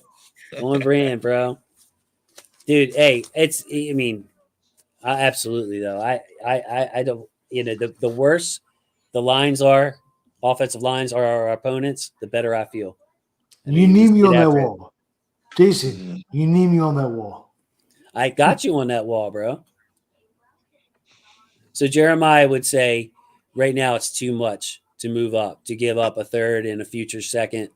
And Jim wants to know what's Fautanu's knee issue. According to Albert Breer, NFL Network, it's not something that would stop him from playing right now. He played through it. It's what he termed a long-term issue. So maybe, I don't know, Jim, maybe it's something like arthritis in his knee or something where you wouldn't want to pay him the top dollar after his first contract, but something that's not going to pop up until he gets a little bit older is what it sounded like. They're always cryptic on this thing, but it's not. It's like he's not injured, but it's something they could foresee being a problem in the future. I don't honestly. I don't put a lot of stock into that stuff because the goal of drafting a player is to draft somebody who plays above the rookie contract value, and then after the 5 years, whatever happens, happens. At least in my opinion. So I'm more than comfortable cashing in on whatever knee issue he has for him continue to slip. I just don't think that's at the end of the day. I don't know how important that is. And use the same logic, at least for me, is with Adonai Mitchell as well, the diabetes and all that stuff. I think at the end of the day, it's about how you play football on the field, and what kind of value do they provide her in the rookie contract, and then 5 years down the line. Yuri, the Ravens pick more injured players, I think, than like anybody. Hollywood had a screw in his foot. Voorhees, who was the guy 2 cycles ago? I mean, that's like the Ojabo. Yeah, Ojabo. So why not? I mean, that's like a Armour Davis. Armour Davis was injury riddled throughout his college career as well. No doubt. So speaking of injured players, now maybe Fautanu's knee is a ticking time bomb, because the Bengals just got on the clock and selected a man with 8 college career starts to his name. Armarius Mims, my number 16th ranked player on the board, goes off the board at 18 to the Cincinnati Bengals. So a menacing player, rare movement skills for a mountain of a man. He is really tough to go around, is the easiest way to describe Armarius Mims. He's mobile for his size, but he's also a mountain of a man. And it's just tough to go through him. It's tough to go around him. He's, the prototype of what you want. They're showing highlights of him blocking in space and knocking down DBs on the TV now. But again, only 8 career starts for Armarius Mims. He goes to the division rival Cincinnati Bengals, who quite frankly busted on the Jonah Williams pick. And we've been taking advantage of him for the last 5 years. So they have another guy in there now. I don't love it. I was a big Mims fan. He's an impressive physical player. He is very inexperienced, so there could be some learning curve for him, but I think you have potentially Pro Bowl caliber, right tackle there. So don't love to see that. You got the tackle run's about to start too. The second tier tackle run, I guess. Yeah. Well, I think Mims going this high is gonna. I think we could start to finally see some movement in this draft. It's been pretty boring so far. Well, it's a bad boring though, Jordan. Like my board's looking golden. The one guy I faded at 21 was a defensive lineman. This is bad news. I would love to get some of these guys in the peach color or the blue color to come off the board, but it's not happening. And Yuri, going back to just one more time, I want to throw it back to you. What if Fautanu's like ticking time bomb type knee, like it's ready to tear? Or there's something, where it's not just like an arthritic condition where I was suspecting before. But, brother, they passed on him for another player with the injury position and injury situation. 8 starts for Armarius Mims, and he's getting taken before Fautanu. Like, to me, that scares me about what's going on with Fautanu's knee. Yeah, it could be an Andrew Booth situation where the medicals are so bad he's going to continue to slide, and probably if it's that bad, he's not going to be picked in the first 32 picks. I'll tell you that. But I just, like a ticking time bomb. I don't know what the situation require where it's to the point where it's something like that, where it's a ticking time bomb, where it's something that's going to quote unquote tear within the first year of him playing. You know what I mean? I feel like that would be a little more reported, at least in my opinion. So, yeah, I'm out of words. I'm out of guesses. Like there's no scenario in which I saw Mims going before Fautanu. He's gonna, someone like Pittsburgh is probably gonna be like, yeah, that's fine. We're just gonna continue to, take players that Yuri likes. So, I wouldn't be shocked if Pittsburgh decided to take one here. Gabe, you're the doctor, bro. What could be going on with that knee? Well, I mean, you mentioned it. You mentioned arthritis. Like, I mean, I actually studied knee cartilage for about 3 years, and it's not a joke. If you have degenerative condition in your knee, it doesn't heal. Like it's something that's going to only get worse. There's no way to like repair that. So I don't know what it looks like, but if he's already down that path, then yeah, it is something that you're looking at potentially. I mean, it's probably not going to affect him in the first contract, honestly, on the rookie contract, unless it's like already getting to a place where it's pretty bad. But you can manage that kind of thing. I mean, worst case scenario is like a microfracture surgery, that can generally help you out for about 5 to 6 years. I think Clowney got a microfracture surgery when he was like 22, and he came back and he's had quite a career from that. So like there's ways to deal with it. Yeah. It's still something though that's probably going to shorten the long-term career of him if it's something that is real and legit. But I don't think, for me, without knowing too much about it, that's something that would completely scare me away. I mean, I've seen him move. He doesn't look like a guy who has a bad knee. He moves real well for someone who's like 320. Yeah, I mean, well, and also, yeah, and also, Batman, he put on that electronic knee brace thing and he kicked the wall in. I mean, maybe we have one of those for him in the castle. You think? Yeah. Keep it going, guys. I'll see you in just one bit. All right. Yeah, absolutely. We got you covered on your little break. So I don't know. I personally am not a fan of trading up. The Ravens have traded up twice, I believe, in the last 20 years. One time was for Haloti Ngata. They moved up one spot and gave a 6th-round pick.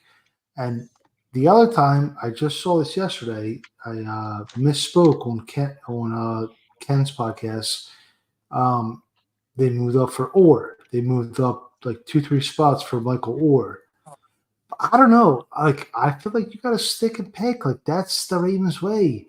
You get these guys that fall to you, Ray Lewis, Ed Reed, whoever, Terrell Suggs, all the guys that are behind me with the signed jerseys over here. That I don't want to move up.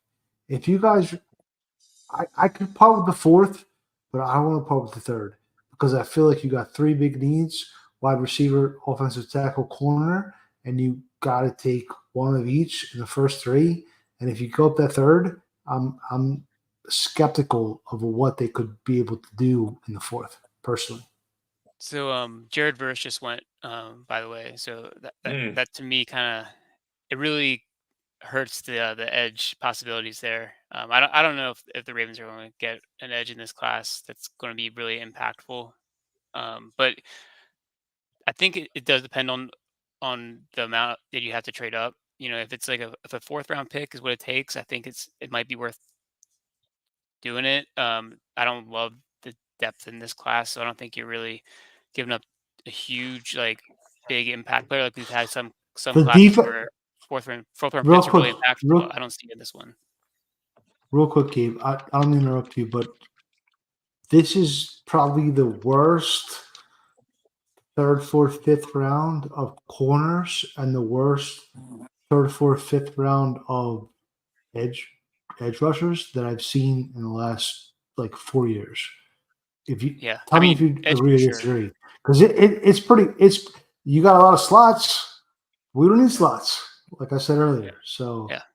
I don't know. It's a little rough. Yuri, what is your rub your hands together and tell me what you want right now. Well, if they're not going to move up right now, I'm rubbing my hands together and thinking about how do I trade back from 30, to be completely honest with you. It's just, to your point, once you get into the 4th round, the defensive players that are going to be available aren't really going to be the ones you want.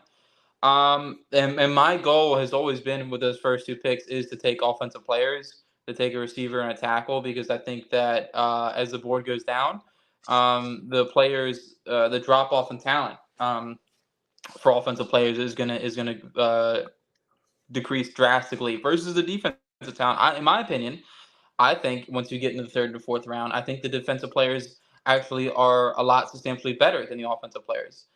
We're comparing Matt Conclaves, the tackle, versus Malik Mustafa, the safety. I think Malik Mustafa trumps him pretty well. We're talking about, edge rushers Muhammad Kamara versus Anaya Smith, Jamari Thrash. You know what I mean? I think Muhammad Kamara trumps pretty well. I trust the defensive talent to be there in the third and fourth round, not the first and second though. Fair enough, Yuri. Please, I'm gonna kick it to Jordan here because I want to hear what he's covering.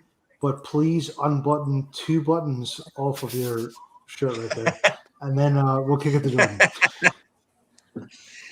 I mean, I'm with Yuri. I think a trade back, or if the guy that you like is there when you pick, is what I'd be looking at here. I mean, it's interesting.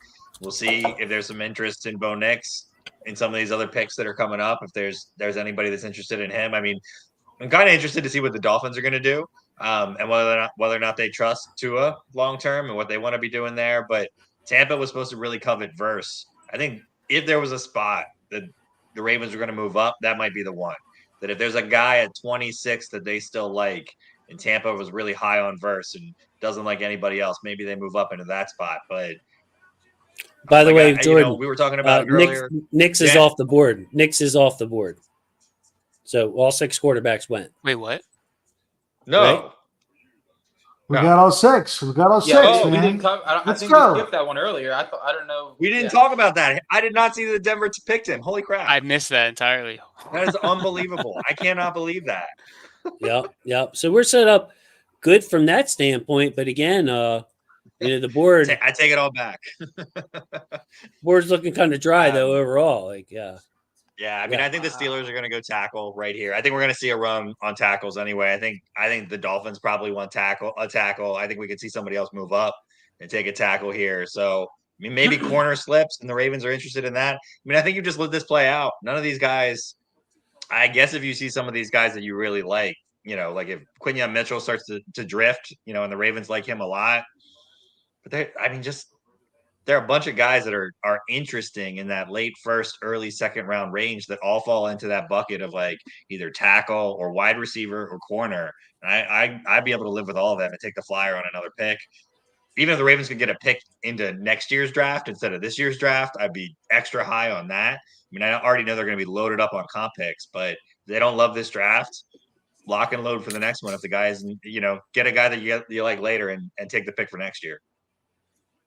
That's a very interesting topic. I'm going to kick it to real quick to Jason. How do you feel like the transfer portal and NIL? Like, do you want to kind of gain like next year's going to be better than this year, or what do you think about that?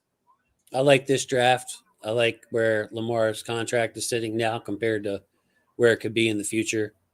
And if the medicals clear out on Falatanu.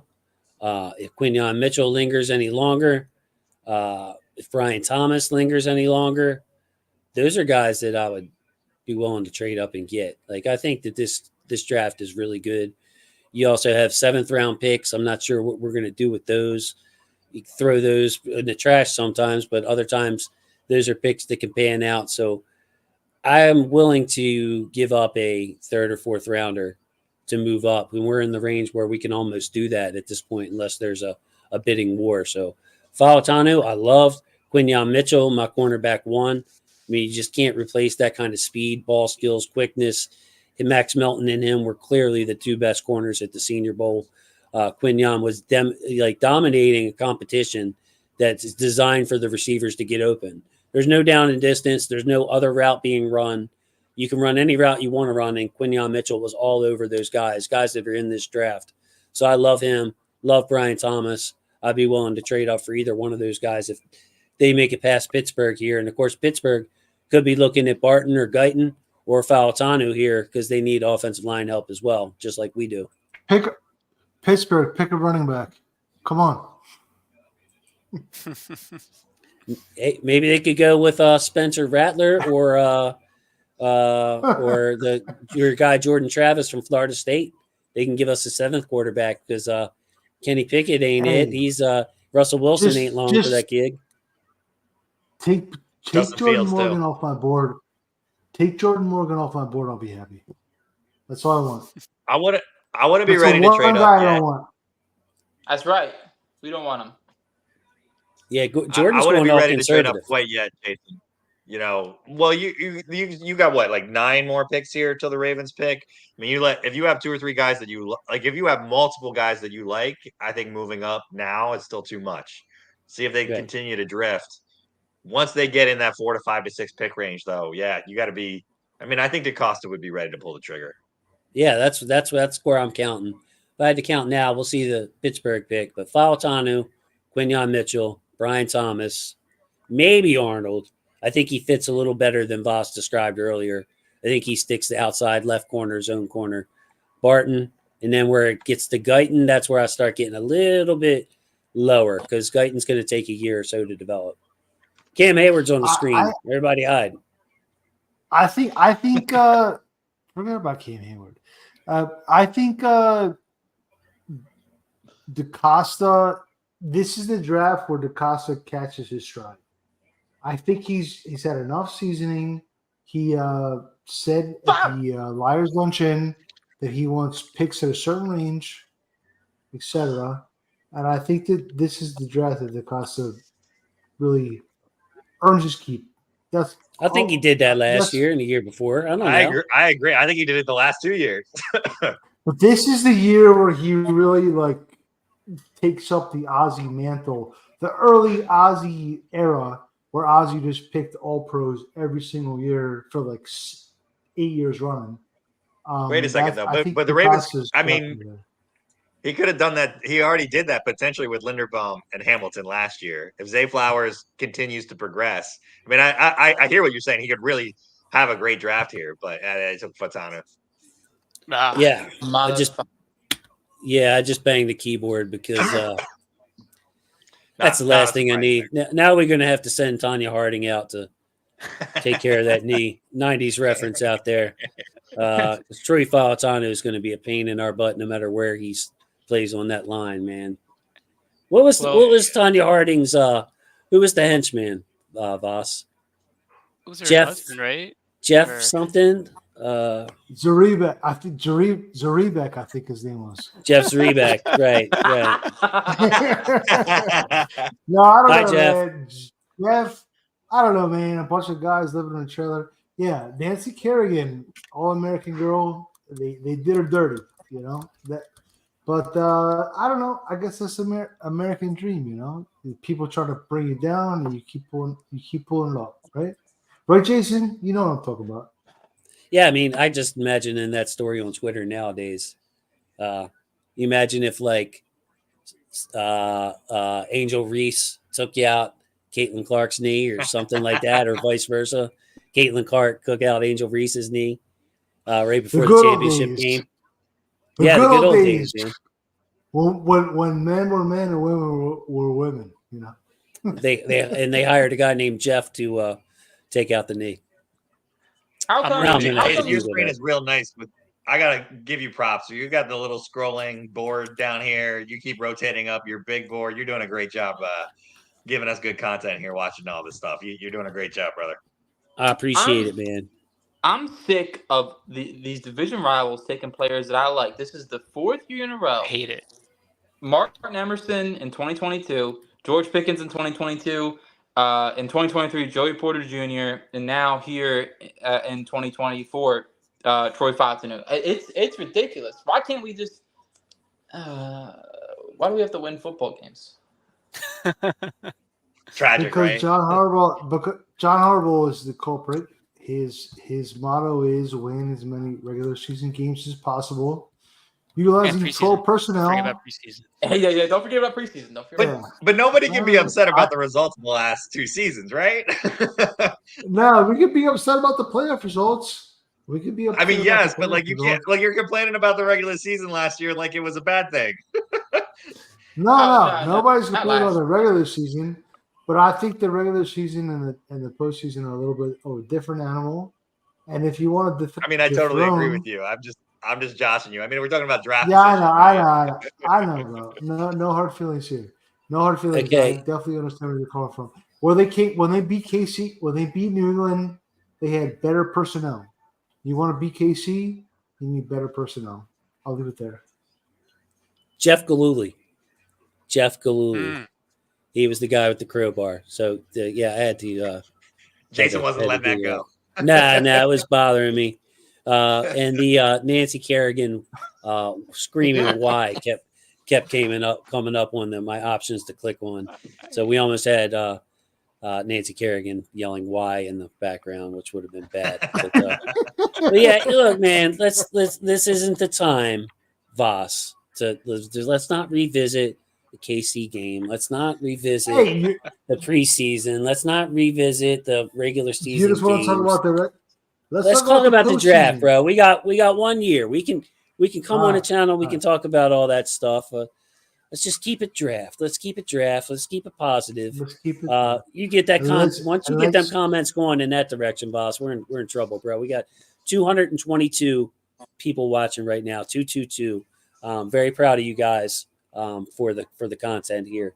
Hopefully, I didn't miss a pick when I was googling Jeff Galooly. Not yet. No picks yet. The Steelers are going to take Jermaine Burton at 51, and it's just going to be. I can already see it. So the last pick was still Fautanu, right? Yeah, the other one's in, but they haven't announced it yet. Okay, thank you, guys. Darn Galooly over there. I'm a little surprised that Brian Thomas is still on the board. This is what I was talking about with Sarah and Bobby before I came on, and with you guys, with all the tackles, and of course we had the quarterbacks, all 6 go. That didn't hurt either. Where these receivers are getting pushed down, and before Bateman was signed yesterday, I was almost 100% convinced, that we were going to take a wide receiver as stick and pick if we did, because that was where the value was going to be. Whether, we had the discussion earlier, does the Bateman signing change that at all? Could we still sit there and pick a receiver when they're going for $30 million these days, Voss? That's the point I was going to make. Just because you extended Bateman doesn't negate the need for a third perimeter wide receiver. I kind of see wide receiver the same way I see corner. You need 3 perimeter starting caliber guys at corner and wide receiver. So, I'm on the Kool-Aid train. I'm on the Adonai Mitchell train. But either way, that's the kind of surplus value that I'm chasing at this point. You need it. You need it. And, Patrick Mahomes and Andy Reid and KC is a tough nut to crack. And I don't want to go in there with a knife and they got a gun at the end of the day. Yeah, well, they definitely got a some kind of weapon over there with those 2 guys together. In all seriousness, tough to stop. So I'm counting the guys that I would be thrilled to have. Quinyon Mitchell 1, Brian Thomas 2. And then, after that, there's a bunch of guys that I would love to have. So far, nobody's been picked in the yellow, which is bothering the crap out of me. Like, can one of these teams reach? But, looking at it now, if we drafted Terrion Arnold, I'm cool with that. I'm good with that. Barton, I'm good with. Guyton, I'm good with. Cooper DeJean is someone we haven't talked about yet on this program. Now, I have very strong feelings about Cooper DeJean and his fit and his versatility. Let's see if Miami picks him first before we talk. I think they probably go corner here, cornerback. Chop. Oh, okay. Don't hate that. So, we looked at, guys, a run on edge rushers. Kind of like we didn't see that coming, even though the edge rushing group was weak overall. But you're telling me that the edge rushers got cleared out of the green before the tackles, or the wide receivers did? Or the corners. I mean, we haven't had a corner taken yet, as far as I know. Can you double check me on that? Quinyon Mitchell, Arnold, DeJean, they're all on the board. Okay, Philadelphia is going to have their pick. I know they've wanted a corner for a while. They have to take Mitchell. They need a corner. No way.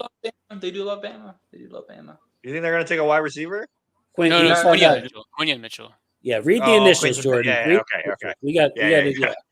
I'd be shocked if they don't take him. I mean, maybe they like another corner better, but I feel like he's such an impressive prospect to me. I'm honestly really surprised that Quinyon Mitchell is still available. Me too. So Cooper DeJean, getting back to him, that he wasn't picked.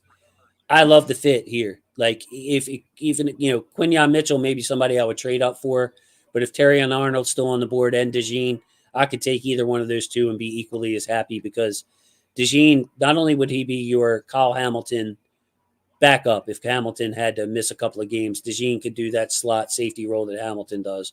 But DeJean in off coverage on the left side, I love him. He could be a Ronald Darby. He's got better skills than Ronald Darby. Just because people question Cooper DeJean's hip tightness doesn't mean you got to put him on an island against the X receiver. That's what you got Marlon for. That's what you got Brandon Stevens for, who did that last year. Just put Cooper DeJean in off coverage somewhere on the field. Let him use his instincts, ball skills to go hawk us some interceptions and return it. I love the prospect in Cooper DeJean, so I had a hard time keeping him down. I'd be really happy if he was the pick too. Two birds, one stone. Ronald Darby replacement and Geno Stone replacement in one guy. I mean, I think he can be a corner. I think he's better in his own scheme. I think we don't know for sure what the Ravens defense is going to look like next year. Maybe they go more man heavy. I don't know. They've been more zone heavy, and I think it's probably going to continue. I think that's a trend in the NFL for sure. You can just do more in your coverages. You can be more dynamic.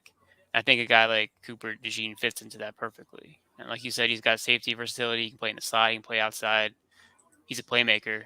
He makes plays with the ball. He'll get the ball for you. That's what I'm looking for. I want those turnovers. Those are game-changing plays. I can't remember the last draft where a corner didn't go in the first 21 picks. That seems extremely rare. Maybe people are talking about it online or Twitter. If anybody in the comments has that information, or if anybody wants to look it up, when is the last time a corner did not? What's the latest a corner went? The last time they went late like this?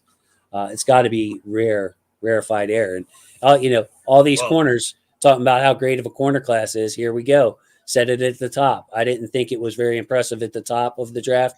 I thought it was more of a deeper corner class. Before I throw it to Yuri, what crazy offense this draft, right? This is going to be the most offensive players drafted in the first round ever. So not a surprise, I guess, in that sense too. You got to go that way. Before I kick it to Yuri, because I know Yuri is an offensive fiend.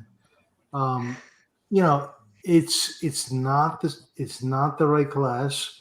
This is the weakest defensive class that we've seen in probably 5 years. So Yuri, you agree with that or not?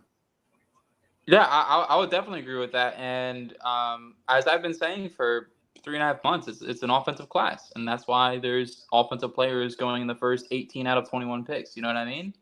So we're gonna get here to 30, and chances are the best player available is gonna be a defensive player.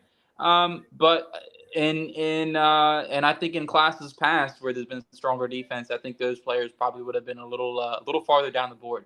I think offensive tackle 5 in this class is probably offensive tackle 3 in most classes. Same thing with wide receivers. So we're gonna get here, and Adonai Mitchell is wide receiver 5. I think in last year's class he probably would have been wide receiver 2, maybe even wide receiver 1, because just the traits and the athletic ability and the route running. And I just find it hard for the Ravens to score 10 points in a championship game, and they did it by passing and throwing the football. And I know Jason said to leave it alone, but I just find it hard for them to double down on defense like they did last year. They had a Triple Crown defense, and I am an offensive fiend, and according to Jason's board right now, I'm looking at those 2 receivers, and I'm salivating a little bit now. I might jump Buffalo for one of them, to be honest with you. If Buffalo, there you go, boss. If Buffalo wants to take one at 28, I'm thinking about maybe just doing a little reverse of what happened in the 2022 draft where we traded back with them. Maybe hopping them and just taking one. So Gabe, another reason to maybe go offense. Jeremiah W is pointing out not only are receivers expensive, but corners are slipping league wide. And I mean, geez, like, all the off coverage that people are playing, all the throws to the flat, it does seem like it's going to where the receivers are more valuable than the corners. Absolutely. And, I mentioned, the increased rate of zone coverage. I think across the league, man coverage has decreased by 10% over the past 4 years. Teams are identifying that you want to play too high safety as much as you can, and you want to take away the explosives. It's hard to do that in man. I mean, it's easier to get, isolated and give up a big play if you're in man coverage. So, and the Ravens, have, the players to be very dynamic in the back end, even with, losing a couple guys, starter type guys in Stone and Darby, they still have a very good secondary. I think you do need, someone for the future, because you don't know what Brandon Stevens is going to look like in terms of contract after next year. You don't know how long Ravens are going to hold on to Marlon Humphrey. I do think cornerback is a position of need for them moving forward. But I don't think you need to have like that shutdown man type guy in order to still be very good in the secondary. So that's why a guy like Cooper DeJean is attractive.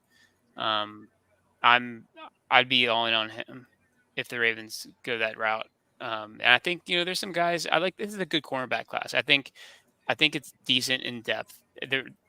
I'm also going to disagree a little bit with Vaz on that one. I think there's a lot of guys you can get in the third, fourth round. Maybe not they're going to be like outside, like lockdown corners, but I think you can get guys you can put out The slots. You don't have. There are a lot of slot types. There are a lot of slot types. There are a lot of slot types, man. There's not Tariq Woolen and Zion McCollum, and what was that guy that Indy took last year in the late second? That was that caused a fumble against us. Yeah, Julius Brown. I know who you're talking about. They don't. Player. It's not as deep as the height speed guys. I will say that. I don't think anybody can disagree. I think there's a lot of height and weight. There's not a lot of speed. Yeah, it's not a very fast class. You have Kyrie Jackson, Cam Hart. Cam Hart runs a 4.54. You have, I think tomorrow we're going to see Max Melton and Andrew Phillips get pushed up the board because of that, because they're both 5'11". They're both 5'11", 6 foot, both elite athletes, and both have speed as well. So, yeah, Quinion Mitchell was an obvious pick there for the Eagles. That's a home run for them, I think. Howie Roseman is a very good general manager. Except for his need to pick Georgia players who aren't very good when they get to NFL. And signing a running back in free agency. But besides those two warts, he's really good. Well, guys, I gotta hop, but this has been fun. I hopefully these guys keep drifting. Ravens got a good pick coming up here. So Jordan, before you go, give us your prediction. Trade up, trade back, stick and pick. What position? Look like a genius and predict the pick here. 8 picks before. Go for it, buddy. It's your time to shine. Hold on. Let me look at the board real quick here. Yeah, there are 1, 2, 3, 4. There's 6 guys I would like the Ravens to take. I think they trade. I think they're going to trade back. Green? I think they're going to trade back. Yeah, it's the 6 in the green. Actually, no. It's I don't have Guyton. I'm not as high on. I also think he'll be gone though. I'm a bigger fan of Wiggins than you are, Jason. But I would not be unhappy with that pick if it was the Ravens, especially if they move back. I think they're going to trade back. There's an interesting mix of guys here, and with Worthy and some of these top end guys that you've got in the yellow, or whatever color, my color blindness, whatever color you want to pick in that range. Peach. Yeah, peach. There are enough guys in that mix, in addition to all the guys in the green, that I think that's enough picks that if somebody wants to move up, and especially depending on, if these wide receivers keep drifting back too, I think someone's going to want to move up to take one of these guys. So I don't think it's as big of a need to take a wide receiver as, I wouldn't be unhappy with it, but I think the Ravens are going to be more than happy to be patient. Jordan Coe, Ravens Situation Room. Please follow him on Twitter. Please follow him and Gabe on their podcast on filmstudybaltimore.com. Jordan, are you back tomorrow, or is this it, buddy? Yeah, no, I'll be back tomorrow. I'll be back for the Ravens pick tomorrow. So for the second half of the draft. All right. Well, we'll see you soon. We'll save any kind of sappy goodbyes, brother. Enjoy the rest of the tonight, and we'll see you checking in tomorrow. You can battle with Voss a little bit. All right. All right, sounds good. We'll get into the game tomorrow. There you go. Bring your armor. Yeah, sounds good, guys. I'll talk with you soon. Bring your owner, coming from Voss. Strong. Armor. Our owner, yes. Reeves, yeah. So okay, so anybody else want to take guesses here? I'm guessing Brian Thomas gonna have to go pretty soon.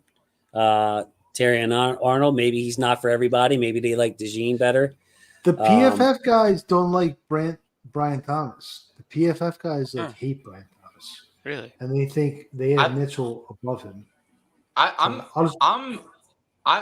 in the same way, and I almost kicked Brian Thomas out of my top 32, but I didn't have the guts to do it. I didn't. But I really do question his fluidity.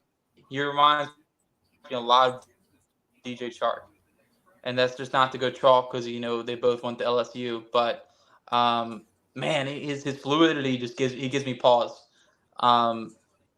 So I don't know if he's the complete receiver that everyone makes him out to be. I think I really think a lot of people in this class were underestimating Malik Neighbors. I think Malik Neighbors did a lot for Brian Thomas. I don't think he's a complete receiver. I don't think he runs a full route tree. I don't think he was asked to run a full route tree.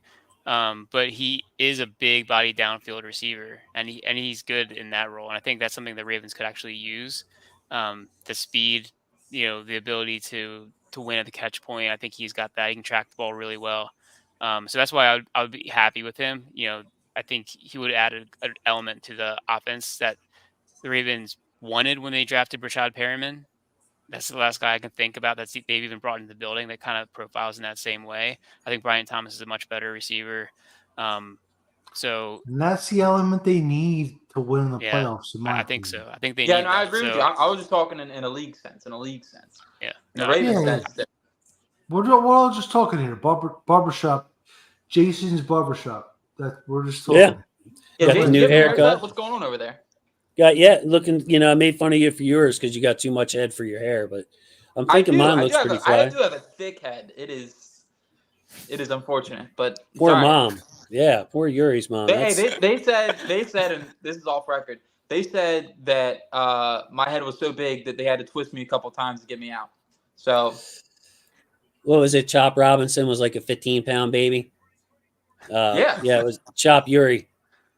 It's that big brain, Yuri. It's that big analytical premium position brain that you have on your head. What can we do?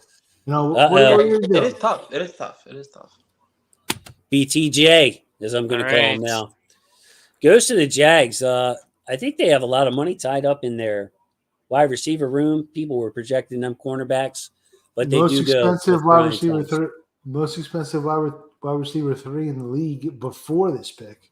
So yeah, I mean that's how you take advantage of your rookie contract quarterback is to get to pay some receivers.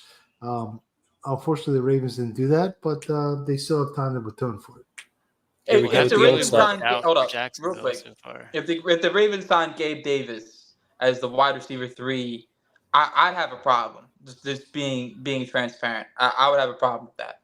But I do agree with the consensus of I think last year going back to their pick with Trayvon Walker, I think they should have took a receiver at number 1. I truly do. I think I felt so strongly at last year's class. I thought Garrett Wilson should have been the pick. 2022 when they were number 1 overall and they already had Lawrence under contract. I thought that was the pick. I thought that would have been the right idea. But I'm with you. I think they did the right idea here by taking another receiver and add another playmaker and paying Christian Kirk like $20 million a year. Gabe Davis $13.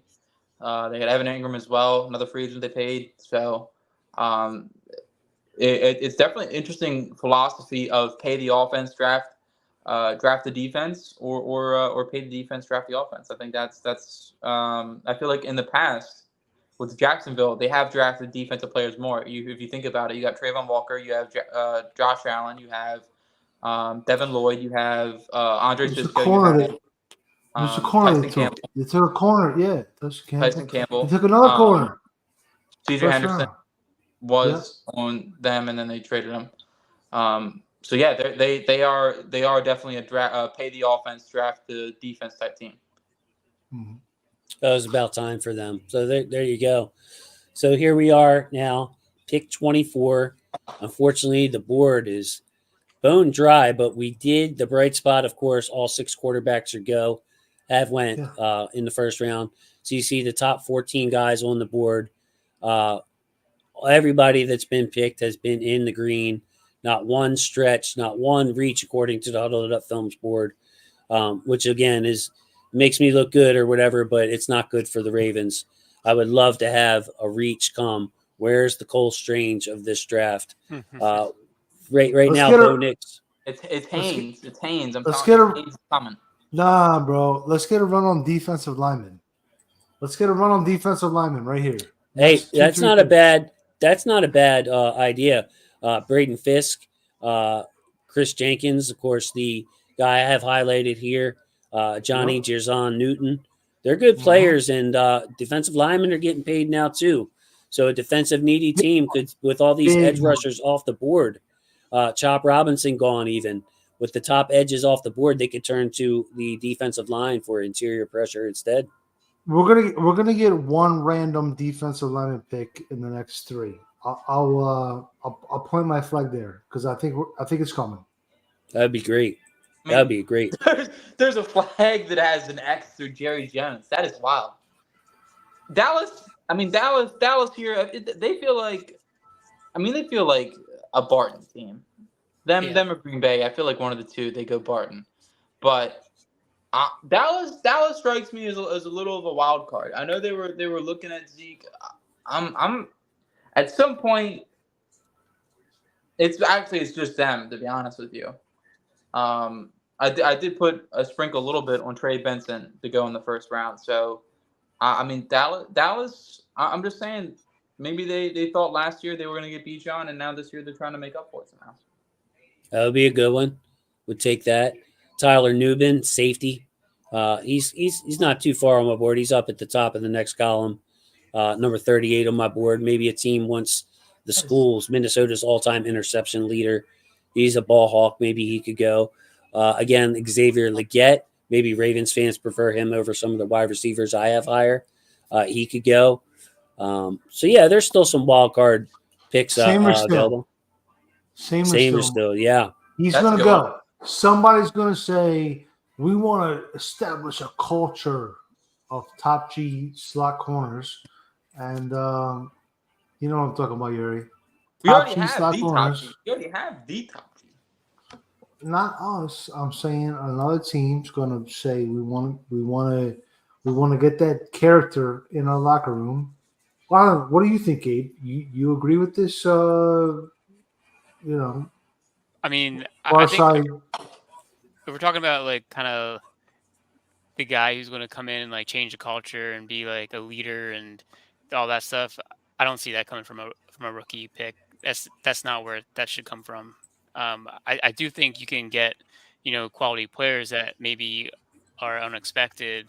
But I mean, we always see guys that we don't expect to pick this part of the draft. So like, I'm looking at guys like Junior Colson, maybe like the best linebacker. He could slide up into the first round. We talked about defensive line. Xavier Worthy's a name I'll throw out there as well if you're looking for speed. I know he's tiny, but he ran the 4.2. You don't get that speed every day. So, like, he wouldn't surprise me either going in the next couple of picks. I don't know. Yeah. Dallas, I mean, they could go in a lot of different directions. They did nothing. Peyton Wilson, another one. Peyton Wilson, I could see them not learning the lesson from Van Der Esch. It's an idea. Yeah, and I'm a big Edgerrin Cooper fan. I think he's better than both of those guys. So, linebacker possibly.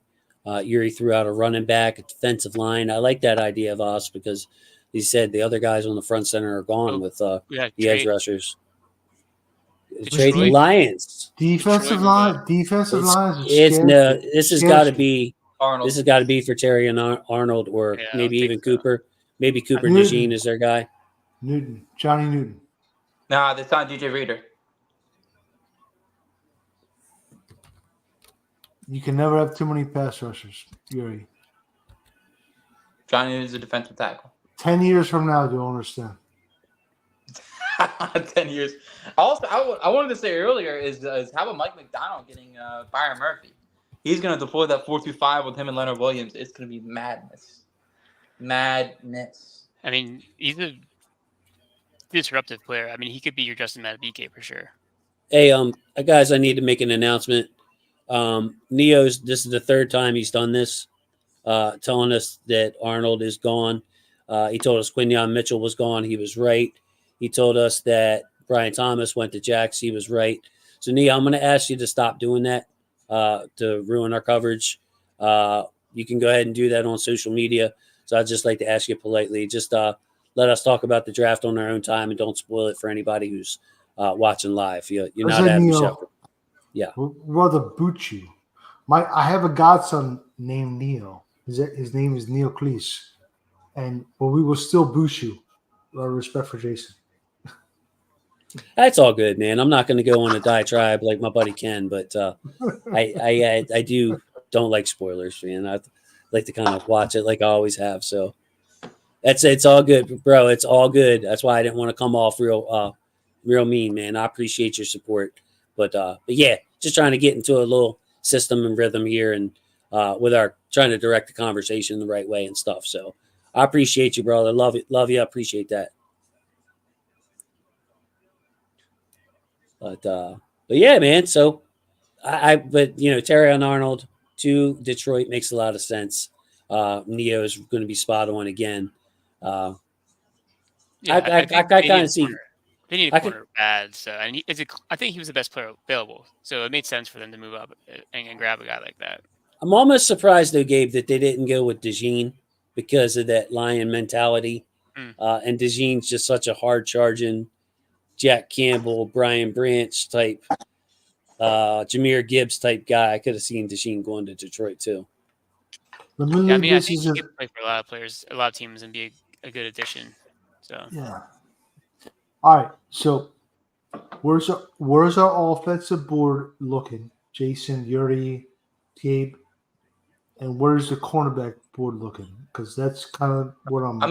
Right now I have three players offensively that I would strongly consider for pick 30, and then defensive wise, I have 0. I think Barton is for me the clear-cut top guy, and then AD Mitchell right behind. After that, I'm kind of with Jordan. I don't like Guyton very much. He's got athleticism, but he's also very raw, and I think he's like a waist bender. He leans forward a lot. He's off balance a lot, and I think that's kind of a trait that you see in players that kind of end up not doing so well in the NFL. You want somebody to be naturally balanced in their pass sets. It's not something you can really teach. So I don't love that about him. I think you can teach it, especially if he's only been playing line for 2 years. So that'd be my pushback on Guyton, why I like him. I mean, dude, Chris just joking sent me the clip of him catching a touchdown in the back of the end zone. I looked for it on YouTube. I couldn't find it, but man, maybe I'll send it to. Well, I don't know if I can send it to you guys via text, but impressive athleticism from Guyton, who's only been playing the position for 2 years. So I didn't get that reaching out of him. You know what I mean? He shows the ability to mirror. I like him as a future left tackle. I don't know how much he could help us this year though. Maybe at right tackle, but not somebody I trust on the left side, I would say. No guard, a little left guard versatility. Like an Ogden. Yeah. Yeah. Ogden was 6'9". He still played guard. That's true. For one, yeah, I guess you could try it. I'm lower on Guyton. I'm with Gabe here. I just think that And of course, when you're picking at 30, you're not going to get a starting tackle, at least day one. I think it's going to be someone that probably rotates in a little bit with Makari and Falele. But I agree with the athletic upside. But I think those really raw football players, the Ravens don't seem to mesh well with them, especially when you think about it. You have Patrick Queen, right? Takes so long to develop, and by the time he's developed and he's become the player you envision to be, it's contract time, and you've already made a move for a franchise. Yeah, but Yuri, let's talk about O lineman. Talk about O lineman developing. This is a different story. That's another argument for Guyton is Joe D's made Bradley Bozeman money, for Pete's sake. Like Joe D can develop. We've seen with Powers and Matskuras and other guys I'm not naming off the top of my head, but Joe D can make some linemen. He can. But how many of those are gap linemen and how many of those are zone linemen? I feel like. Well, I'm talking just from a pass protection. It doesn't matter though. That's run blocking. I don't question if Guyton's going to play left tackle. This is maybe another one I'm out on the island with. If you're a left tackle who can protect the quarterback at a good level, a level to earn a contract at, I really don't care what scheme you fit best in run blocking. It's just like I'll worry about that with my guards, my center, my right tackle. But just like, all right, if we can't run the backside of zone or a power to your side or whatever it might be, I can live with that as long as they protect the QB. But I mean, I kind of feel like I'm on an island with that. Oh, I agree with you. No, you're not on an island with that. We're all on that. We're all on that. I mean, Ronnie Stanley has been an all-pro left tackle, and he's not the best. I mean, he's not terrible. He's not zero at run blocking, but when he was at his best, he was like pass blocker. That's what his specialty was. But he was a Lamar. And then once it got to the playoffs, he couldn't quite cut it. That's Lamar made him a premier pass blocker, in my view. So I'm glad that the new contract makes him earn it personally. Lamar does make some lineman money. That's for darn sure. Maybe these guys when they come, Lamar, or is it Joe D? Yeah, I don't know, but I don't think like when Orlando Brown moved, he didn't forget what Joe D taught him, and he was a much worse player. Stuff like that, I guess. You know what I mean? It makes me think. Yeah, Ben Powers last year was not a great player. How did he do? He didn't grade well? He didn't grade well at all. He wasn't even on the field. Yeah, I always come back to either. So real quick aside, I always come back to the 2018 season where they had the 31st best rushing offense before the bye and the best rushing offense after the bye. And the only change, they did bench Hurst and put Zeus Jr. in, but the big change was Lamar. And that's 31st to 1st. That's a pretty big notch in the belt, in my view. It was crazy. And that's when Gus got his start, too. Was just like a complete sea change for the Ravens. The late Alex Collin, rest in peace, with Joe Flacco. Just like you said, we were near the bottom and like everything. We're at the bottom in every kind of yards per carry, yards expected, everything. And then as soon as Lamar and Gus got in there, man, we became historic over the next whatever period. There's not another team that can match us and by all kinds of numbers and metrics there. Man, yeah, good times. So I'm getting anxious here, guys. I don't know about you. It's not pretty right now. It's not pretty right now. I mean, look at the board. All completely gone, wiped out. No yellows gone. We're sitting here hoping the defensive lineman or something gets taken. But our only saving grace so far is that all 6 quarterbacks did go in the first round. I'm sorry, Jason. I was going to say Yuri is in on offense, and he's not a Guyton guy. So Yuri is looking at Barton or AD Mitchell. He's ready to trade up. Gabe, more patient approach, I would say. I trade up for Barton. And Voss?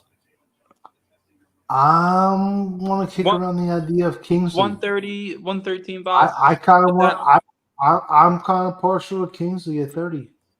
the way this board is shaking out, I can get behind that. I don't hate Kingsley. Who else can get behind it?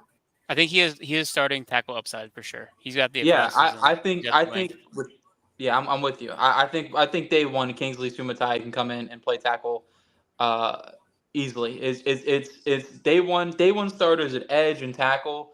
The pluses for them that I feel like I find more often than not are they're good at run defense or they're good at run blocking. And I trust Sumatai's run blocking day one to be able to come in.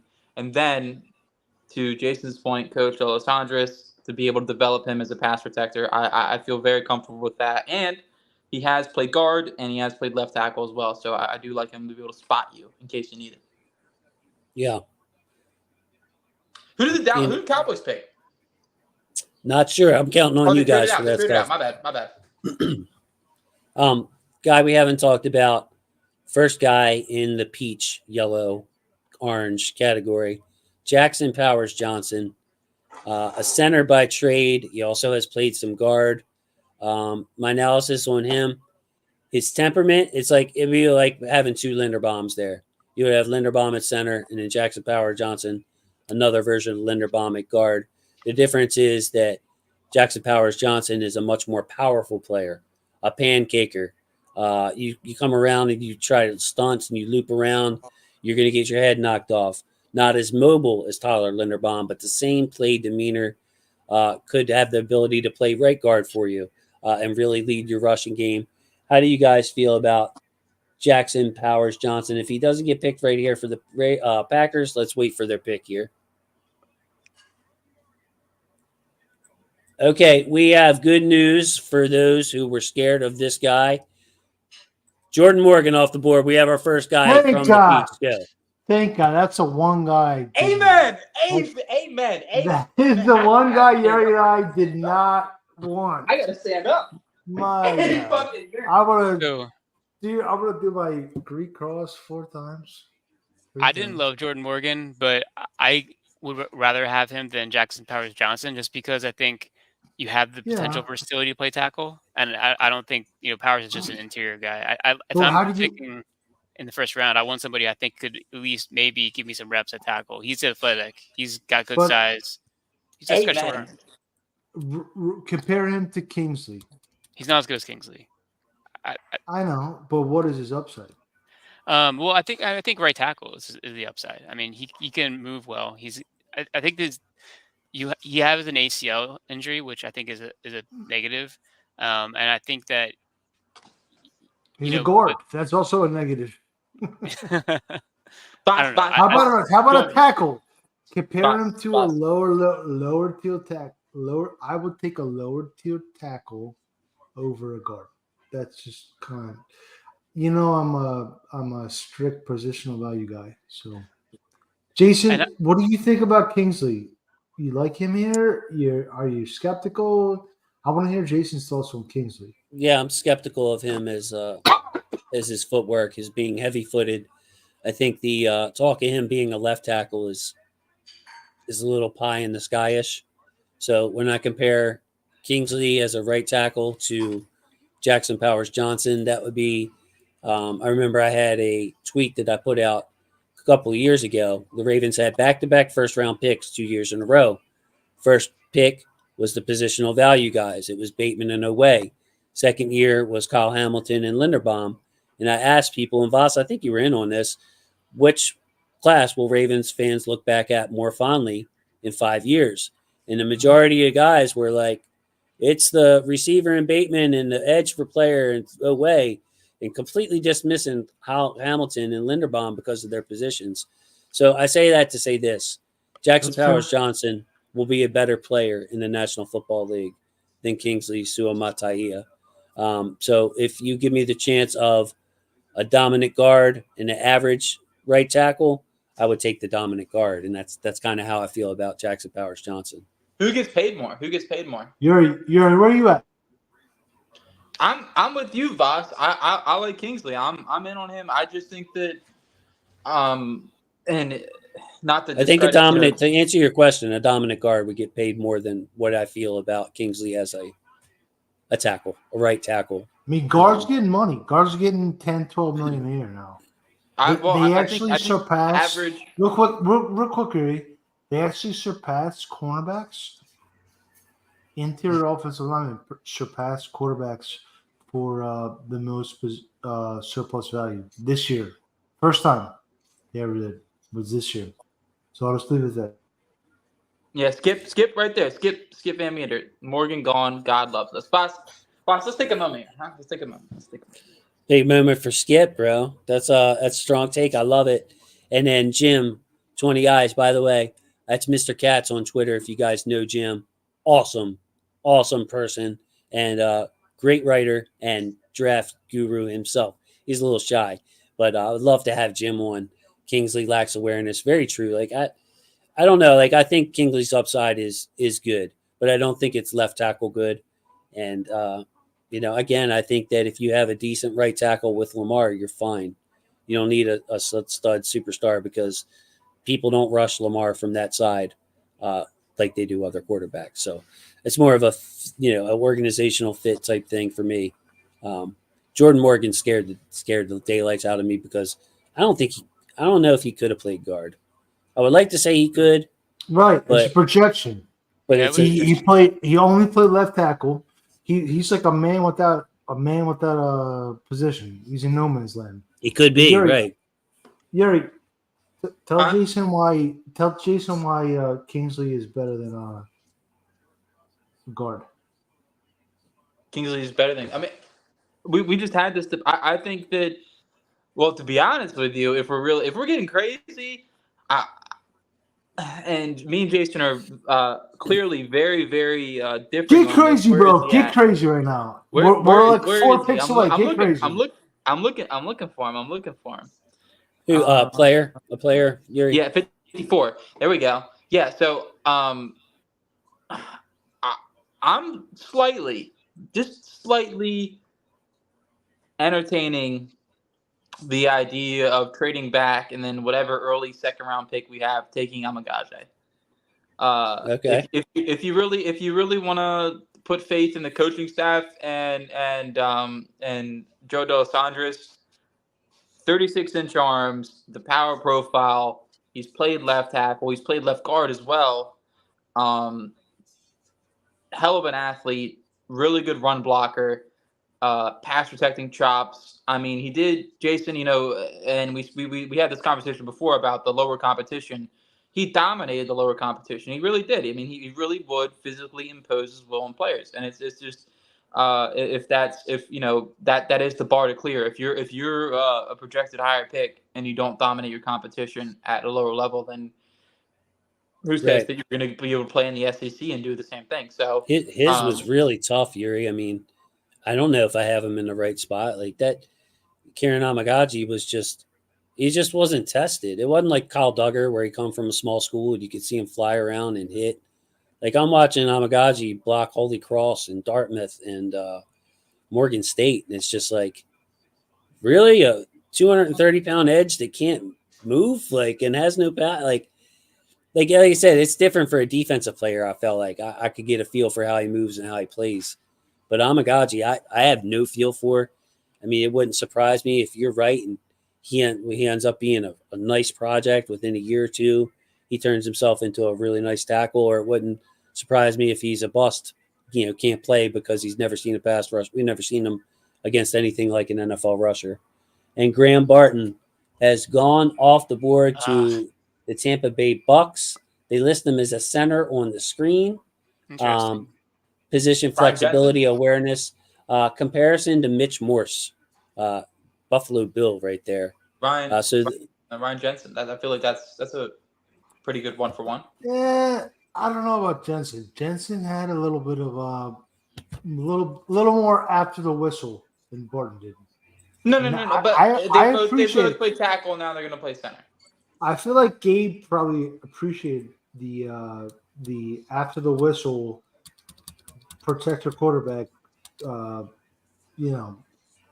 sack that Jensen had. Gabe, Jensen was fun. I love the attitude that he brought. I don't know. I don't think that's the player that Barton is, but at least you get somebody who's really just technically sound, moves well. Like I'm surprised he lasted this long, to be honest.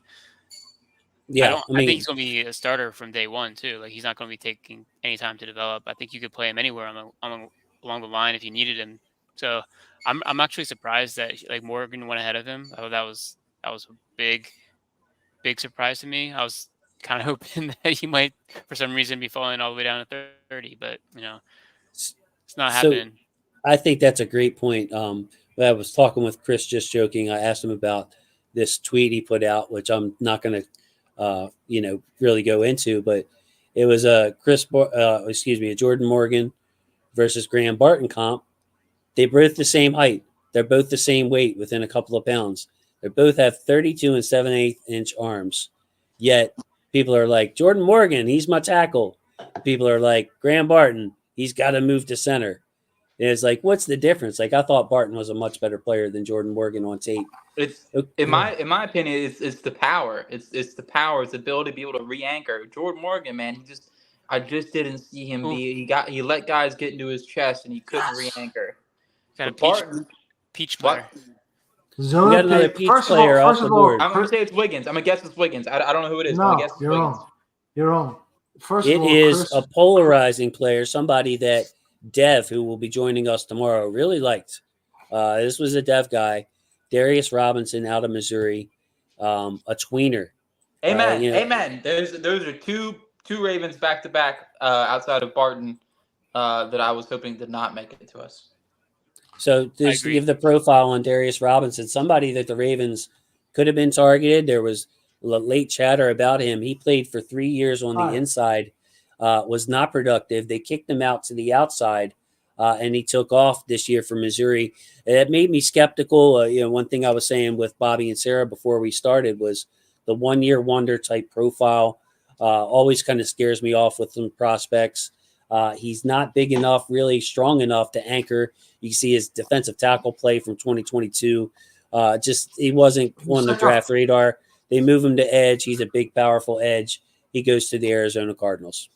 It's like he's not even like a real tweener. He's like a 4-eye tweener. I just, I don't know if you agree with that, tape guys, but I feel like he's a 4-eye tweener. Looking at this board, the Bills, pick 27 is in. You have Guyton, DeJean, and Mitchell. There you go. So, I mean, Voss, thank you for three. Come on, let's bring it back. Let's bring it back to positivity. All right, guys, in the comments right now, we have 3 picks to go. Who are your top 3 players if you want to throw them out there? You see my board right there. I take Guyton first, DeJean second, Adonai Mitchell third. If you asked me yesterday, I had Adonai Mitchell ahead of those guys. I scooted them down slightly because I thought the Ravens, with the signing of Bateman and the depth in this class, that they might go any of those 3 guys. I'd be thrilled with. Though, if you want to go ahead and type in the comments, what's your top 3? Yuri, go ahead, man. We'll work up to Gabe and then Voss. Yeah, I was gonna say one, the Bills are moving out of this next selection here, and 2, I'm starting to think that one, Buffalo's out. It's Adonai Mitchell or nothing. It really is, in my opinion. I'm not as high on Guyton. I mean, if I had to put a 3 together, I would probably go Adonai Mitchell, Sumataya, and then I don't know, maybe Coleman. Maybe make a little gamble on Coleman. Yeah, there we go, Voss. So I think those are my 3 in my eyes right now. But the fact that the Bills trade, they're gonna let them go to KC, and it's just we're talking about for the next 5 years about why no one should give a flying anything about diabetes or all. All right, so I'm going to run through before Gabe goes. We got my buddy Andrew K. Thank you for all your interactions on Twitter here, Andrew. Love you. Thank you. He's going Guyton, Mitchell, and then DeJean. So same 3 guys there.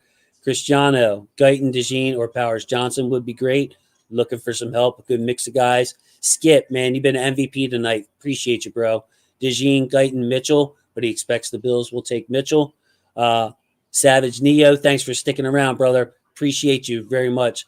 DeJean, Wiggins, and then JPJ, Jim Katz, Guyton, JPJ, Kool-Aid. So we're starting to see a lot of the same names. Seems like people are high on JPJ just like I am. Cooper DeJean for Davidia. Love it. Appreciate you. And before you go, Gabe, we have another guest. Look at this cherry picker. He comes in right when the Ravens pick, skips all the dirty work. Voss, this is your brethren. For you Greek guys, unite. Mr. Polianos out of here, man. He's coming to cherry pick. Can you believe that, Voss? No, I want to hear what Gabe has to say before I go. All right, yeah, Gabe, top three, brother. All right. I'm Mitchell, head and shoulders, number one for me. Like he's the guy. Clearly, my guy. Like, absolutely. To me, then it's DeJean, and then I gotta stick with the corner and go with Kool-Aid. You know, those are the three best players I think available right now. So I hope one of those guys gets to the Ravens, and I hope they take one. All right, so what are you it's going not with? pretty right now. It's Voss, not great. you going three receivers here? Is that where I'm getting from you? No, I'm gonna go Guyton first. I'm gonna go Mitchell second, and I'm gonna go Kool-Aid third. Okay, Kool-Aid over DeJean or Wiggins? Both. Because really? Honestly, we had I did a pod with Ken yesterday. And I took Wiggins, but these guys You're spoiling it over there, bro. Don't be a spoiler, bro. I'm not spoiling anything, but it just came across the screen that KC traded up. It's the same thing. It's KC. It's Buffalo. They're both receiver needy teams. You know they're let them take your buddy. You know your buddy Mitchell is in danger here, bro. You know what's funny? I don't want to hear Ravens flock say BPA only applies to D-value positions. Okay. If you get a receiver, take him. If he's the best guy on the board, take him. Alec, what's good, bro? What's up, Alec? Yo, what's up, guys? How's it going? Alec looking good. Now, Alec is in Tennessee tasting bourbon. No. Is this right? No. I'm Kentucky. I went past Lamar Way. Yeah, no. I'm wearing my Lamar shirt. I saw the university. Yeah. No, we just landed in Louisville, doing some bourbon, seeing a friend for their birthday. So very excited about that. But told him I would tune in for the pick. I've been watching you guys since we landed, as promised. Okay. I was like, I don't want to come in. I came in this Uber. I kid you not. It had like the eyelashes in the front. It had this pink fuzzy shit going on everywhere. Sorry for the kids. It was just like the wildest experience. She was telling she goes out to drink until 4 a.m. I was like, all right, locked and loaded. Wonderful. I was just in Louisville. I went to 2 distilleries, Angel's Envy and Old Forester. They were both fantastic. I don't know if you have any on the plans. route. They're on the route. We're going to like 13 of them. It's something ridiculous. So highly recommend those too. Yeah. So Alec, living the bachelor life out there. Alec, you've been listening. What are your thoughts here coming up on the Ravens pick? Who do you like? I know you looked at a bunch of guys, crammed in the film study before the draft. Who sticks out to you here? 3 picks to go. Take a guy on the green. Like any of them I'd be pretty happy with, but in the order you have them, basically, I would maybe swap Mitchell with DeJean and call it good. So, yeah, I mean, it's pretty simple. Like, you got 3 picks in front of us. You got 3 guys. Bada bing, bada boom. Any chance that EDC doesn't see much difference between the guys in the green and a handful of guys in the yellow, orange, and trades back? What's the trade back probability? Because it doesn't look like we're trading up, or else we would have just beat Kansas City to the punch there. Yeah. I mean, it's kind of close, but I do think there's a little bit of a tier break there. So I'm, actually, I would double down. There's a tier break there. So I think you take them unless you get some really positive value. I'm talking maybe a third. Okay. They're showing up. Of course, the Chiefs signed Hollywood Brown, 1 year, $7 million contract. So Hollywood goes to Arizona to get more opportunities to get paid and get away from Greg Roman. Instead of being a 1,000-yard receiver, he signed a 1 year, $7 million contract.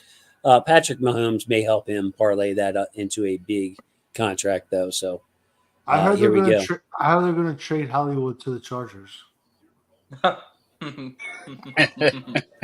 Okay, big pick coming up. They're all big picks here.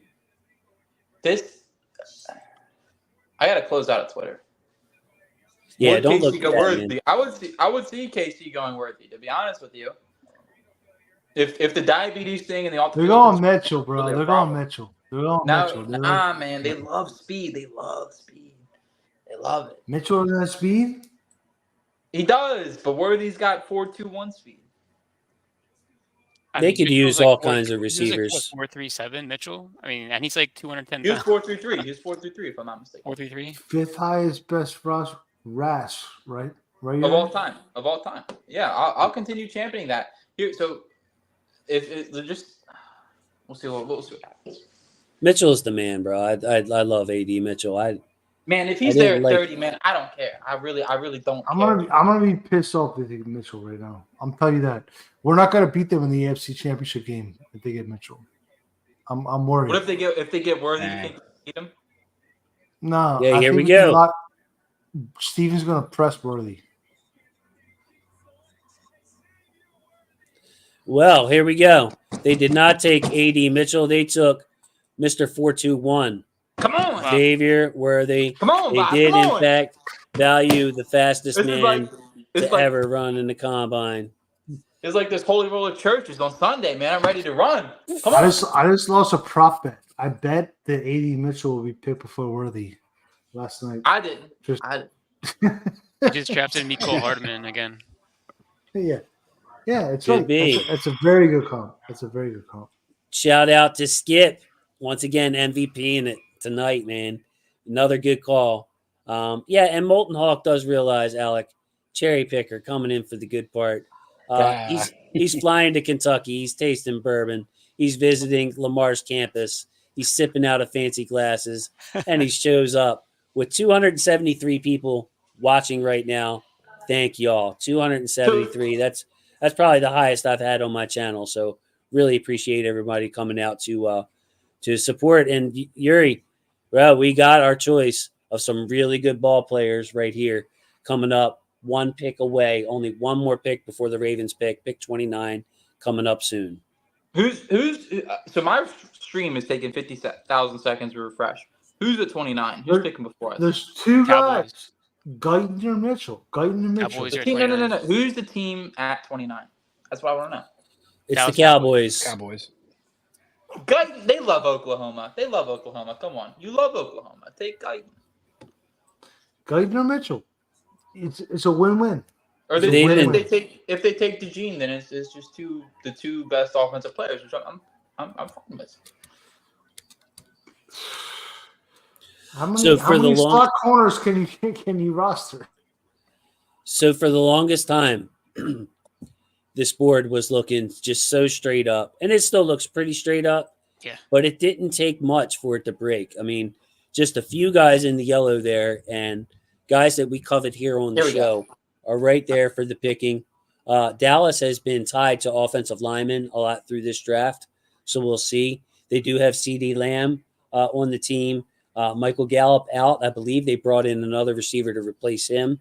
So who knows? It could be. We could find out real soon whether the Ravens are in on AD Mitchell or not. They got Cooks. They got Tolbert. I mean, how many more receivers do you need? Huh, Dallas? Come on, let's be reasonable. Did you say they have Tolbert as somebody that's like an he's trying wide receiver? He's trying. Ravens fans hyped up Devin Duvernay to me. All right, real quick. Guyton or Mitchell? Who you want? Guyton or Mitchell? Absolutely Mitchell.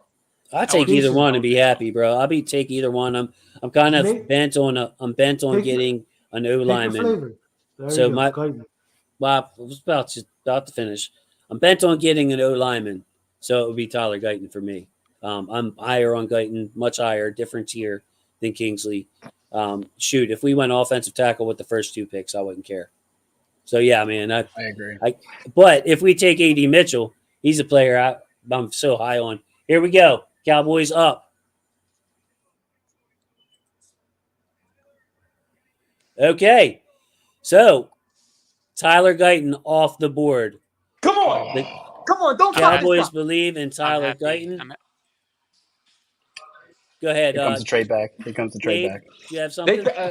No, I mean, I'm just saying I was not the biggest Guyton fan, so I'm glad that he went right there.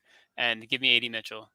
I'll also take DeJean. If you know, I know there's concerns about Mitchell. Obviously, that's probably why he's here. Like, if you look at his talent, like he'd be a top 12, 15 pick. But like, you know, there's some concerns there. But like, if you just look at his best plays, he's up there with some of the the guys that went in the top 10.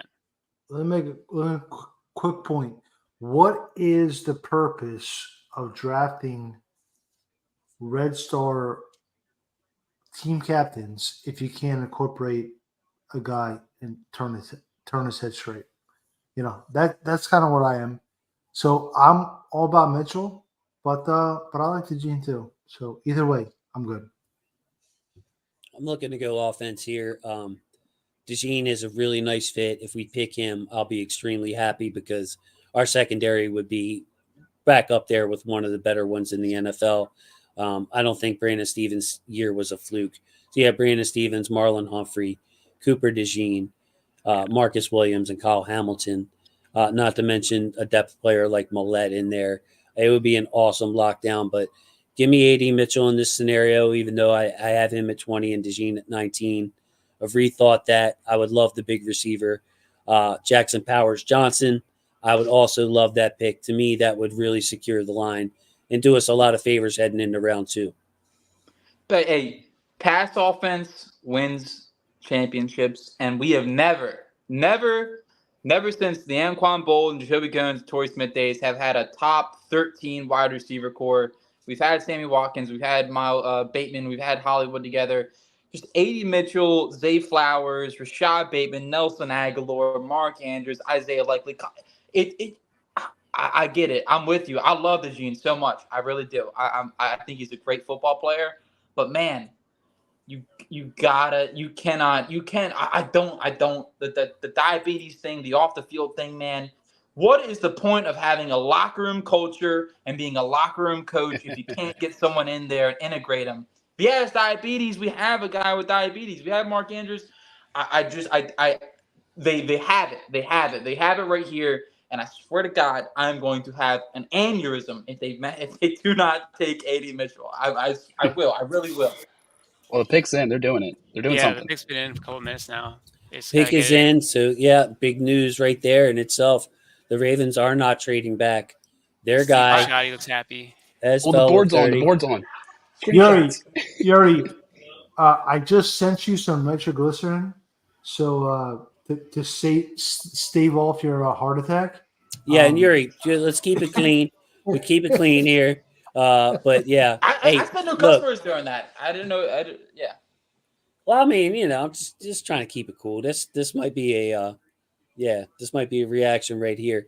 Look, man. Over the years, I've learned it. I've celebrated when players ended up being bad for us, and I've been upset when players ended up being good for us. So I'm just going to try to smile, announce the pick, and analyze it. But yeah, man, A.D. Mitchell, Cooper DeJean, Jackson Powers Johnson. I definitely have a strong either of you two in your green would be fantastic. Let's keep it in the green. Don't get in the rough.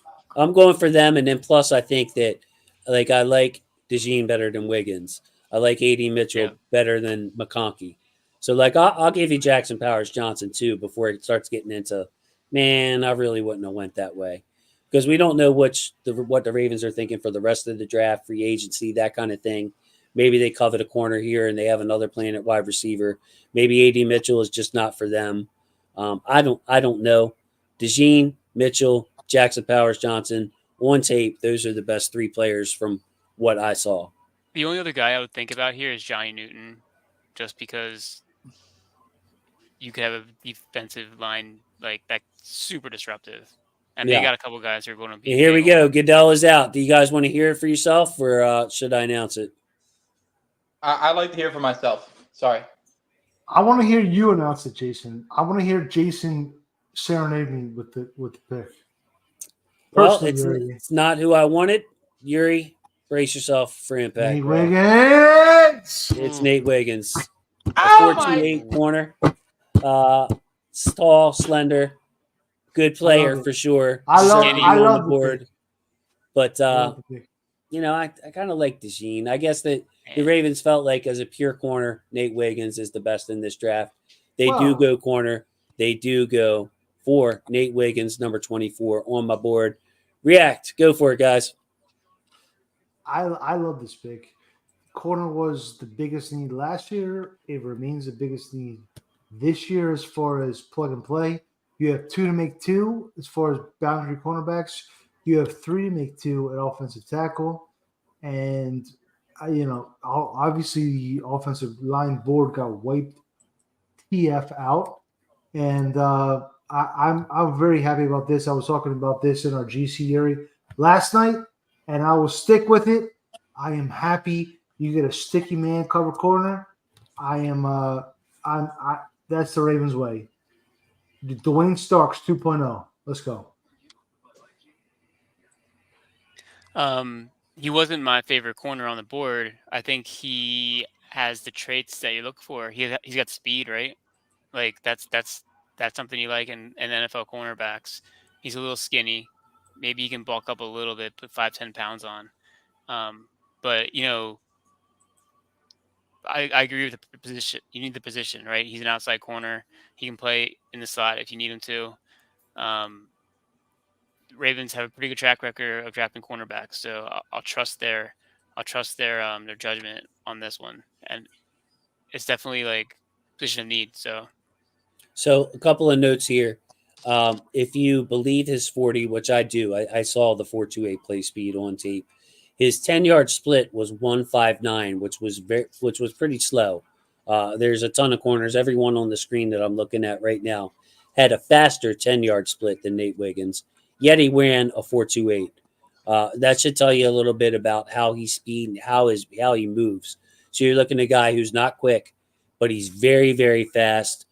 My notes on him in the short blurb has a couple of impressive hustle highlights, chasing down players, saving touchdowns by forcing fumbles. So I've heard people question his ability in run defense. I saw him hustle on the backside and save touchdowns, I want to say at least twice. He has the type of play speed, hops, and length to contest any deep pass, but needs to improve at contesting himself. So he sees it. Maybe it's a value of him or function of him not having the longest arms, but he does contest the ball. He's not great at contesting. Average lateral quickness, as I mentioned. He often plays the man, but he will play the ball more than other corners in this class. There are examples of him holding up great in man coverage, which is important. Not a lot of man corners nowadays. Thin frame will turn some teams off. Shows good burst, closing from route and off coverage. So you got examples of him being able to break on the ball and make a play on it from off coverage. He pulled up after his 40 at the combine, so we did not get to see him change directions or go through the drills next to the other quicker cornerbacks in this class. Long speed, 6 foot tall, 4.28, Nate Wiggins, your newest Baltimore Raven, and a cornerback.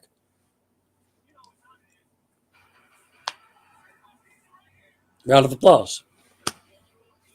One of the knocks on him is the run defense.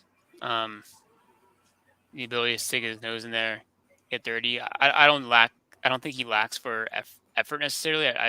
He's just small. I think like for someone who's 6'1", like he's not very thick. So that could be part of it. I don't think the Ravens are going to draft somebody they don't think can tackle.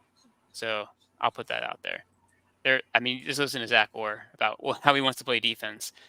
He had to get Zach Orr's stamp of approval, or else they're not drafting him. So I think it's going to end up working out well for the team in the long haul. Yuri, how you holding up over there, Cowboy? I just that wasn't it. That really wasn't it. The AFC North is a physical football division. You have George Pickens, you have Amari Cooper, you have Cedric Tillman, you have let's see who else here. You have Jamar Chase, you have T. Higgins. You have a bunch of physical outside receivers, and you're going to put this guy who probably is going to probably weigh in around 180, 185. He weighed in at 173 at the combine. Maybe he puts on 12 pounds between now and the season. I don't think that was the pick. I really don't. I find it hard. And this is not to say Nate Wiggins is going to be a bad player. I think he'll be a fine player. I think he'll be a great rotational corner and eventually take over for Marlon Humphrey or Brandon Stevens. But I just find it hard with everything I've seen with Adonai Mitchell just to be able to stomach it. To be honest with you, it's tough. It's tough to be. They're gonna put their faith in Rashad Bateman as wide receiver 2, clearly, and they're not gonna give him any competition, and then we'll go from there. But I think I would have probably preferred DeJean, to be honest with you, over Wiggins here. I had him higher on my board. I think the medicals with Wiggins as well concerned me. I think DeJean was and as we see here, I just felt like that. When it came down to it, one of the two I couldn't be able to stomach. The one of the two in your green, but Wiggins, he just felt like that wasn't the best player available on the board, and yeah, I don't know. I'm maybe in a draft overreaction, and in the second and third round they'll hit where they want, but I am starting to mentally check myself out into the next year. I'm going to say this, Yuri. I feel like the reason I'm not ecstatic about this pick is I'm focused on this year and competing this year, getting back to AFC Championship, finishing the job, winning a championship. I think Nate Wiggins is a great pick for 2025. I think it's an excellent pick for 2025. But Cooper DeJean, Adonai Mitchell could have helped us. Jackson Powers Johnson could have helped us this year and in the future. So, it's nothing for me to be against Nate Wiggins. I was looking for help on offense or that wild card in the secondary like DeJean, I think, that could win us games by himself by creating turnovers. Ricky Pearsall, by the way, surprise first rounder over AD Mitchell now. He goes to San Francisco. But yeah, it's a great pick for the future, not so much for this year. I mean, we just drafted a guy who's probably going to be on the bench for most of the year, unless Marlon struggles with health, unless Stevens doesn't bounce back. Yeah, it's going to take Wiggins a year to bulk up, be ready to play AFC North football. But he's got some great tools in his speed, and he is 6 foot tall. He will stick it at outside corner. So those are my thoughts. Voss, you're a little bit quiet, buddy. I love this pick. I've been cornerback is probably my favorite position. Chris McAllister may be my most underrated Raven of all time. Wiggins, sticky cover corner. I am really excited about this opportunity. So come back tomorrow, get a tackle, get a wide out, and come into KC with the ammunition to dethrone them. That's not where I am. Ricky Pearsall just went at 31. The 44th wide receiver on my board. The chances are tomorrow is that the wide receivers available at 62 and 93 aren't going to be as good as they were here at 30. And wide receivers and tackles at least. So I'm just glad you put your hat back on. Alec, how do you feel about Yuri's hat? Now we're just gonna have fun. We're gonna have fun, today and tomorrow. Look, it's like the meme of Shaq taking the papers here and just throwing it up in the air. I mean, you know what I mean? I like it. That's just how I feel right now. I'm like, all right, well, I'm sure he's gonna be a great player, but in terms of the Panthers on the clock. They're trading up to get their receivers, so they're gonna. Yeah. So Jake Vogel counter the Chiefs. So yeah, your Chiefs drafted Worthy in speed. So then we went speed with Nate Wiggins there. Maybe Marlon slots up. Possible Jeremiah W, but they probably want Kyle in the slot too, unless Zach Orr is really changing things up. So again, it's an extra body. Not that we didn't need an outside corner. We certainly did. But yeah, it's just a value, what you value most. And Cristiano, we can use Stevens as a chess piece. Another good point. Stevens has some safety flexibility as well. So more mature player, knows the defense better. So, okay. So there's some thoughts there from the chat. Gabe, what do you got here, buddy? I mean, I don't think it was the right pick. I would have much rather had DeJean, but I think the position is the right position. Like I like taking a cornerback, so I'm not too upset about that one. It's just I wasn't as high on Wiggins. I had him more as a second round grade. But I think, and I think what you said is true to the extent that like this is a pick that's going to help you out in the future. The Ravens are always looking to build the roster, not just looking at 2024. They're looking at 2025. They're looking at 2026. Marlon Humphrey's getting up there in the years. Brandon Stevens is going to be a free agent after this coming season. So like I understand it from that perspective, and he's a young player still. He's got the upside. I just think they have to nail it tomorrow, nail it Saturday. You've got to get a tackle, and it's going to be trickier now because I mean I didn't love the tackles that were there at 30, but I love them like even less when you're at 58 or 60 or whatever. I mean, there's a couple guys still that I think can come in and play. So just hopefully they can land one of them. I mean, the guy from Yale, the kid from Yale, I think he's a project. I think he can maybe have some upside. That's a good option maybe in the second round. But then you're talking about third round wide receiver. It's just I feel like they needed to get some help on the offensive line. They need to get some help at wide receiver. It's going to be harder. So just do. Yeah. I mean, I'm looking at the offensive line. Sua Matai is still there. Patrick Paul still there. Blake Fisher, my positional favorite, still there. Amagaji's still there. And then Roger Rosengarten.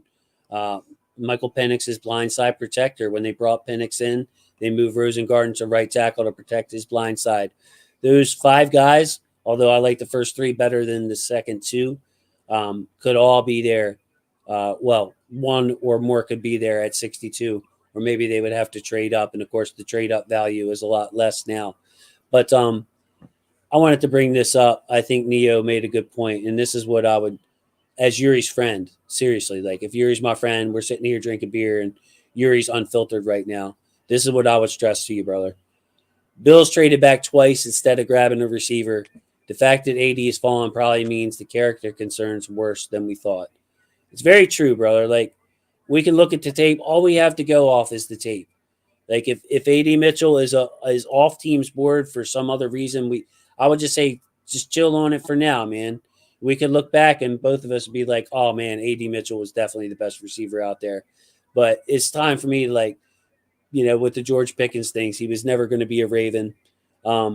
Maybe that's a long-term concern, or maybe it's even worse than that. So you just don't know.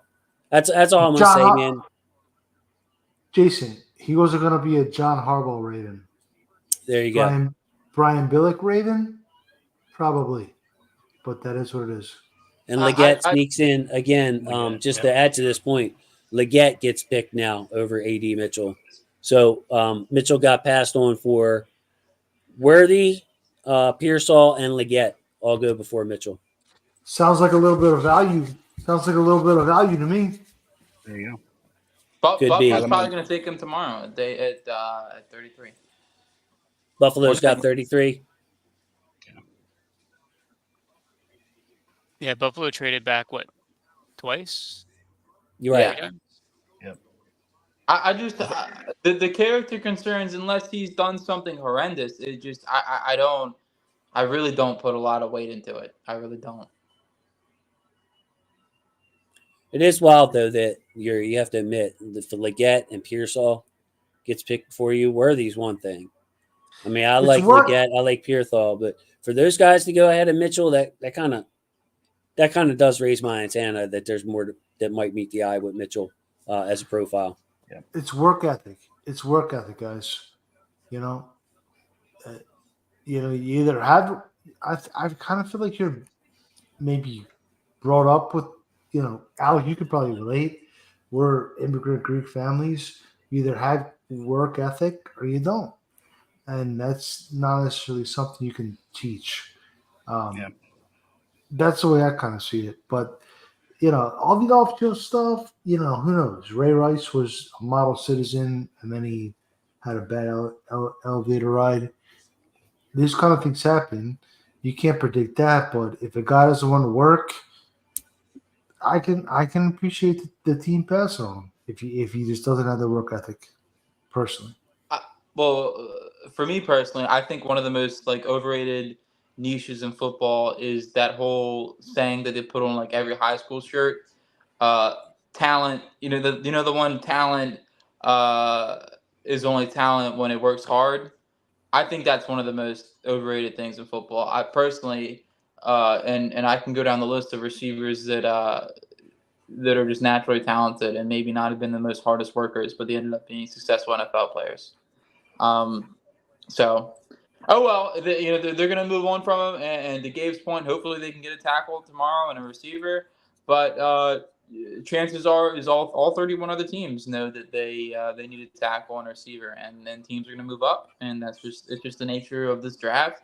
It's a tackle and wide receiver draft, and as you see here, 3 receivers going here at the back end of the first. Tackle board is pretty wiped out. Jordan Morgan was taken, and then we'll see if they can land a tackle at 62. But interesting end to the first round for sure. It seemed like Guyton and Morgan end up, I think, maybe even going before Guyton. But yeah, Morgan and Guyton were the cutoff on tackles. So Mataia didn't get picked, neither did any of the dark horses like Patrick Paul. So very interesting there in the tackle market. And then the receivers, waited. Brian Thomas didn't go till pick 20-something, I believe. And then here at the end of the first round, the run-on receivers, the Ravens take a corner instead of a receiver. And now all of a sudden, I do think you have to wonder, objectively, I loved A.D. Mitchell on tape. I had him in the teens for almost this entire process. But you have to wonder, when teams are passing on you for Ricky Pearsall and Leggett, you're faster than those guys. You're bigger than those guys. You run better routes than both of those guys. And if you disagree with me on one of those guys, on one of those aspects, that's fine. But overall, A.D. Mitchell was a more complete player than both of those guys. And I'm kind of giving the Ravens some leeway, because what I'll push back on Yuri is this. A lot of these players they're not Randy Moss and T.O. we're talking about here. The talent level between A.D. Mitchell and others is close enough to where it really does matter how committed you are to the team, whether you're going to be a problem for Lamar, that kind of thing, where the talent level is close enough where your work ethic does kind of matter. If you're Randy Moss or something, that's different. But A.D. Mitchell, I wouldn't put in that category. Yeah, let me just jump in real quick because I got to jump off and I got to get back to Baltimore and beat down. We got to write some articles and sweet. We're going to sign off here. Actually, we're going to sign off here. So that's final thoughts. We'll go around the room for our final thoughts. This was a Ravens pick. This was a very Ravens pick. A guy that's mocked in the top 10 for pretty much his entire junior season, and then he slides. And cornerback is just a Ravens position. I feel like they've had the best cornerbacks in the league for most of the years, probably since I've been an adult. So I love the pick. I did a podcast with Ken yesterday. We had Wiggins right behind the tackles. The tackles all went, and you got Wiggins. Look, I'm peachy keen right now. I'm sure maybe some of the people aren't, but this is a good pick that can help you dethrone Patrick Mahomes and the Kansas City Chiefs. All right, so Yuri, I'm gonna kick it to you next because I know that you don't feel the same way as Voss, to put it lightly. So I think it would be good for you to go now. Yeah, I just think my outtake of this past season was that the Ravens needed to throw the football more this upcoming season if they want to get Rashad Bateman more involved, if they want to get Isaiah Likely more involved, which everyone I think seems like more universally agreed on to some point. And in order to do that, they needed to either get better pass protectors or better pass catchers. And they went, they went with the defense here, and I'm probably my main point is going to be that they just had a triple crown defense, and they just had 4 deep at corner and 4 deep at edge, and they had the number 2 defense, number 1 defense in the NFL, and they led the NFL in sacks and led the NFL in turnovers, and they led the NFL in pass defense. They were like the 15th best run defense. I don't Run it know. back. Run it back, Yuri. Run it back. I don't want to run it back. I didn't want to run it back. What I wanted to do was locate the majority of our assets here in the first 3 rounds to the offense, and improve the pass protectors and improve the playmakers, because it seems like when we get into the playoffs, and that at this point, regular season success is not at the front of my mind. What's the front of my mind is when we get into these games and you have these teams like Kansas City, who's now reinvested in the wide receiver. How are we going to be able to keep up with them? And in my opinion, it's gonna be a game of who can score the most points. And I understand that Nate Wiggins is going to deter wide receivers, especially players like Worthy and all that, and I completely understand that. But we've never seen a player like Xavier Worthy with his upside, and I just felt like, in my opinion, that was the decision to go with Adonai Mitchell. Adonai Mitchell at 30. I felt like that was the pick to make.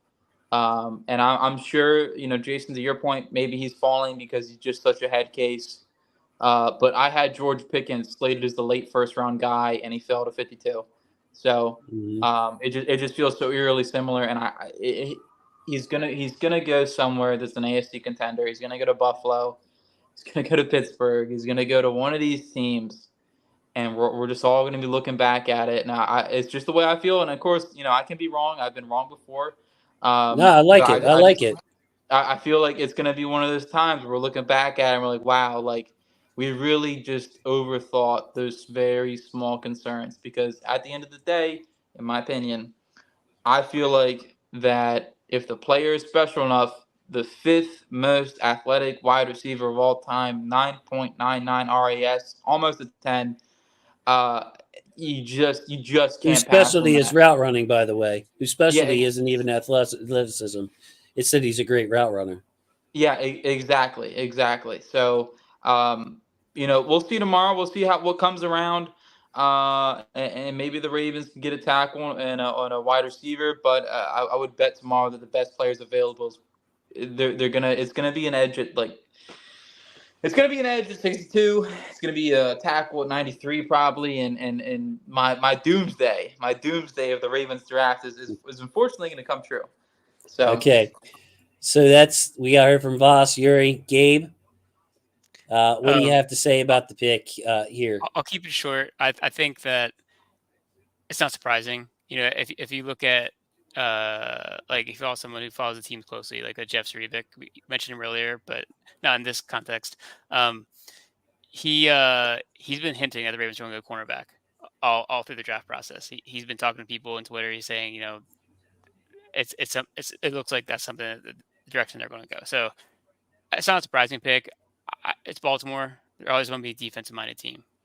I don't think he's an amazing talent, and you're drafting at 30, and you got a player who's solid. I mean, I'm okay with it. But like I said, you have to do well tomorrow. You have to do well on Saturday.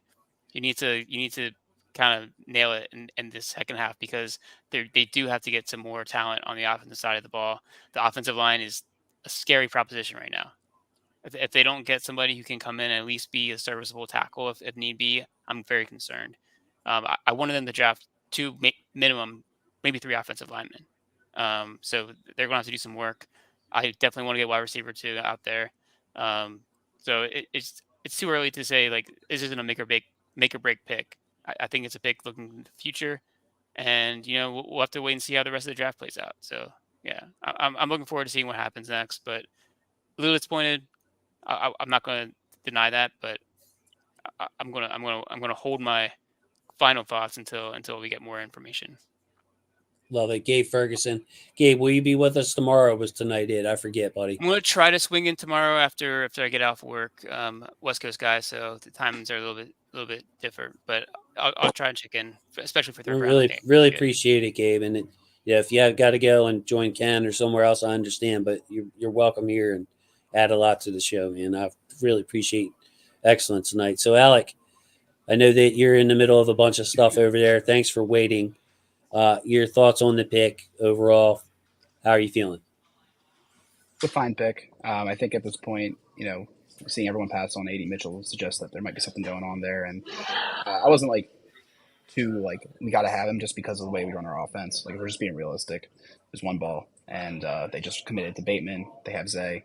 I think in the short term, they're kind of committed. And I do still anticipate a top 100, 113 pick in wide receiver. I think they can contribute. But to me, it's like get that offensive line the next pick, hopefully.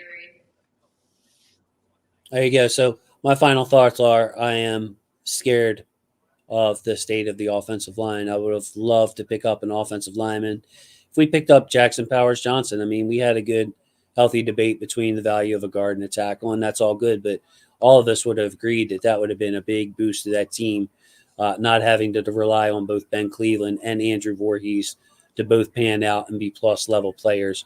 Would have gave us a blue chip talent on the offensive line, which we really could use. We haven't spent a first round pick on offensive line since Ronnie Stanley.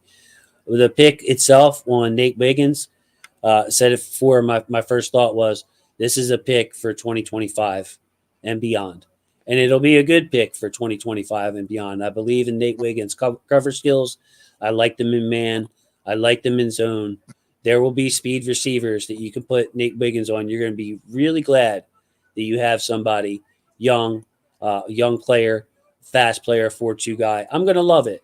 I'm worried about this year, and I'm worried that they're going to go into the season with this offensive line that I'm not fond of, hoping Ronnie's going to be okay, hoping Voorhees, who hasn't played a snap, is going to be good, hoping Cleveland, who hasn't started a full season, is going to be good, and then hoping you can get something out of Lele.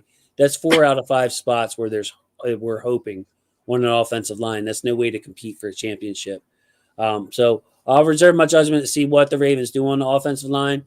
If you ask me, I think that this was a bummer for Lamar Jackson. This was a bummer for Derrick Henry. But it will be great for this team starting in 2025. So those are my final thoughts. I really appreciate everybody tonight. Even up until the end, we got 338 people in here, fellas. Impressive. Love you guys. We will be back tomorrow at one time, 8 o'clock, or is it 7 o'clock? It starts tomorrow. 7 o'clock, the draft starts tomorrow. When the draft starts, we'll be here. Please subscribe while you're here to the channel. Give it a like, get it in the rhythm.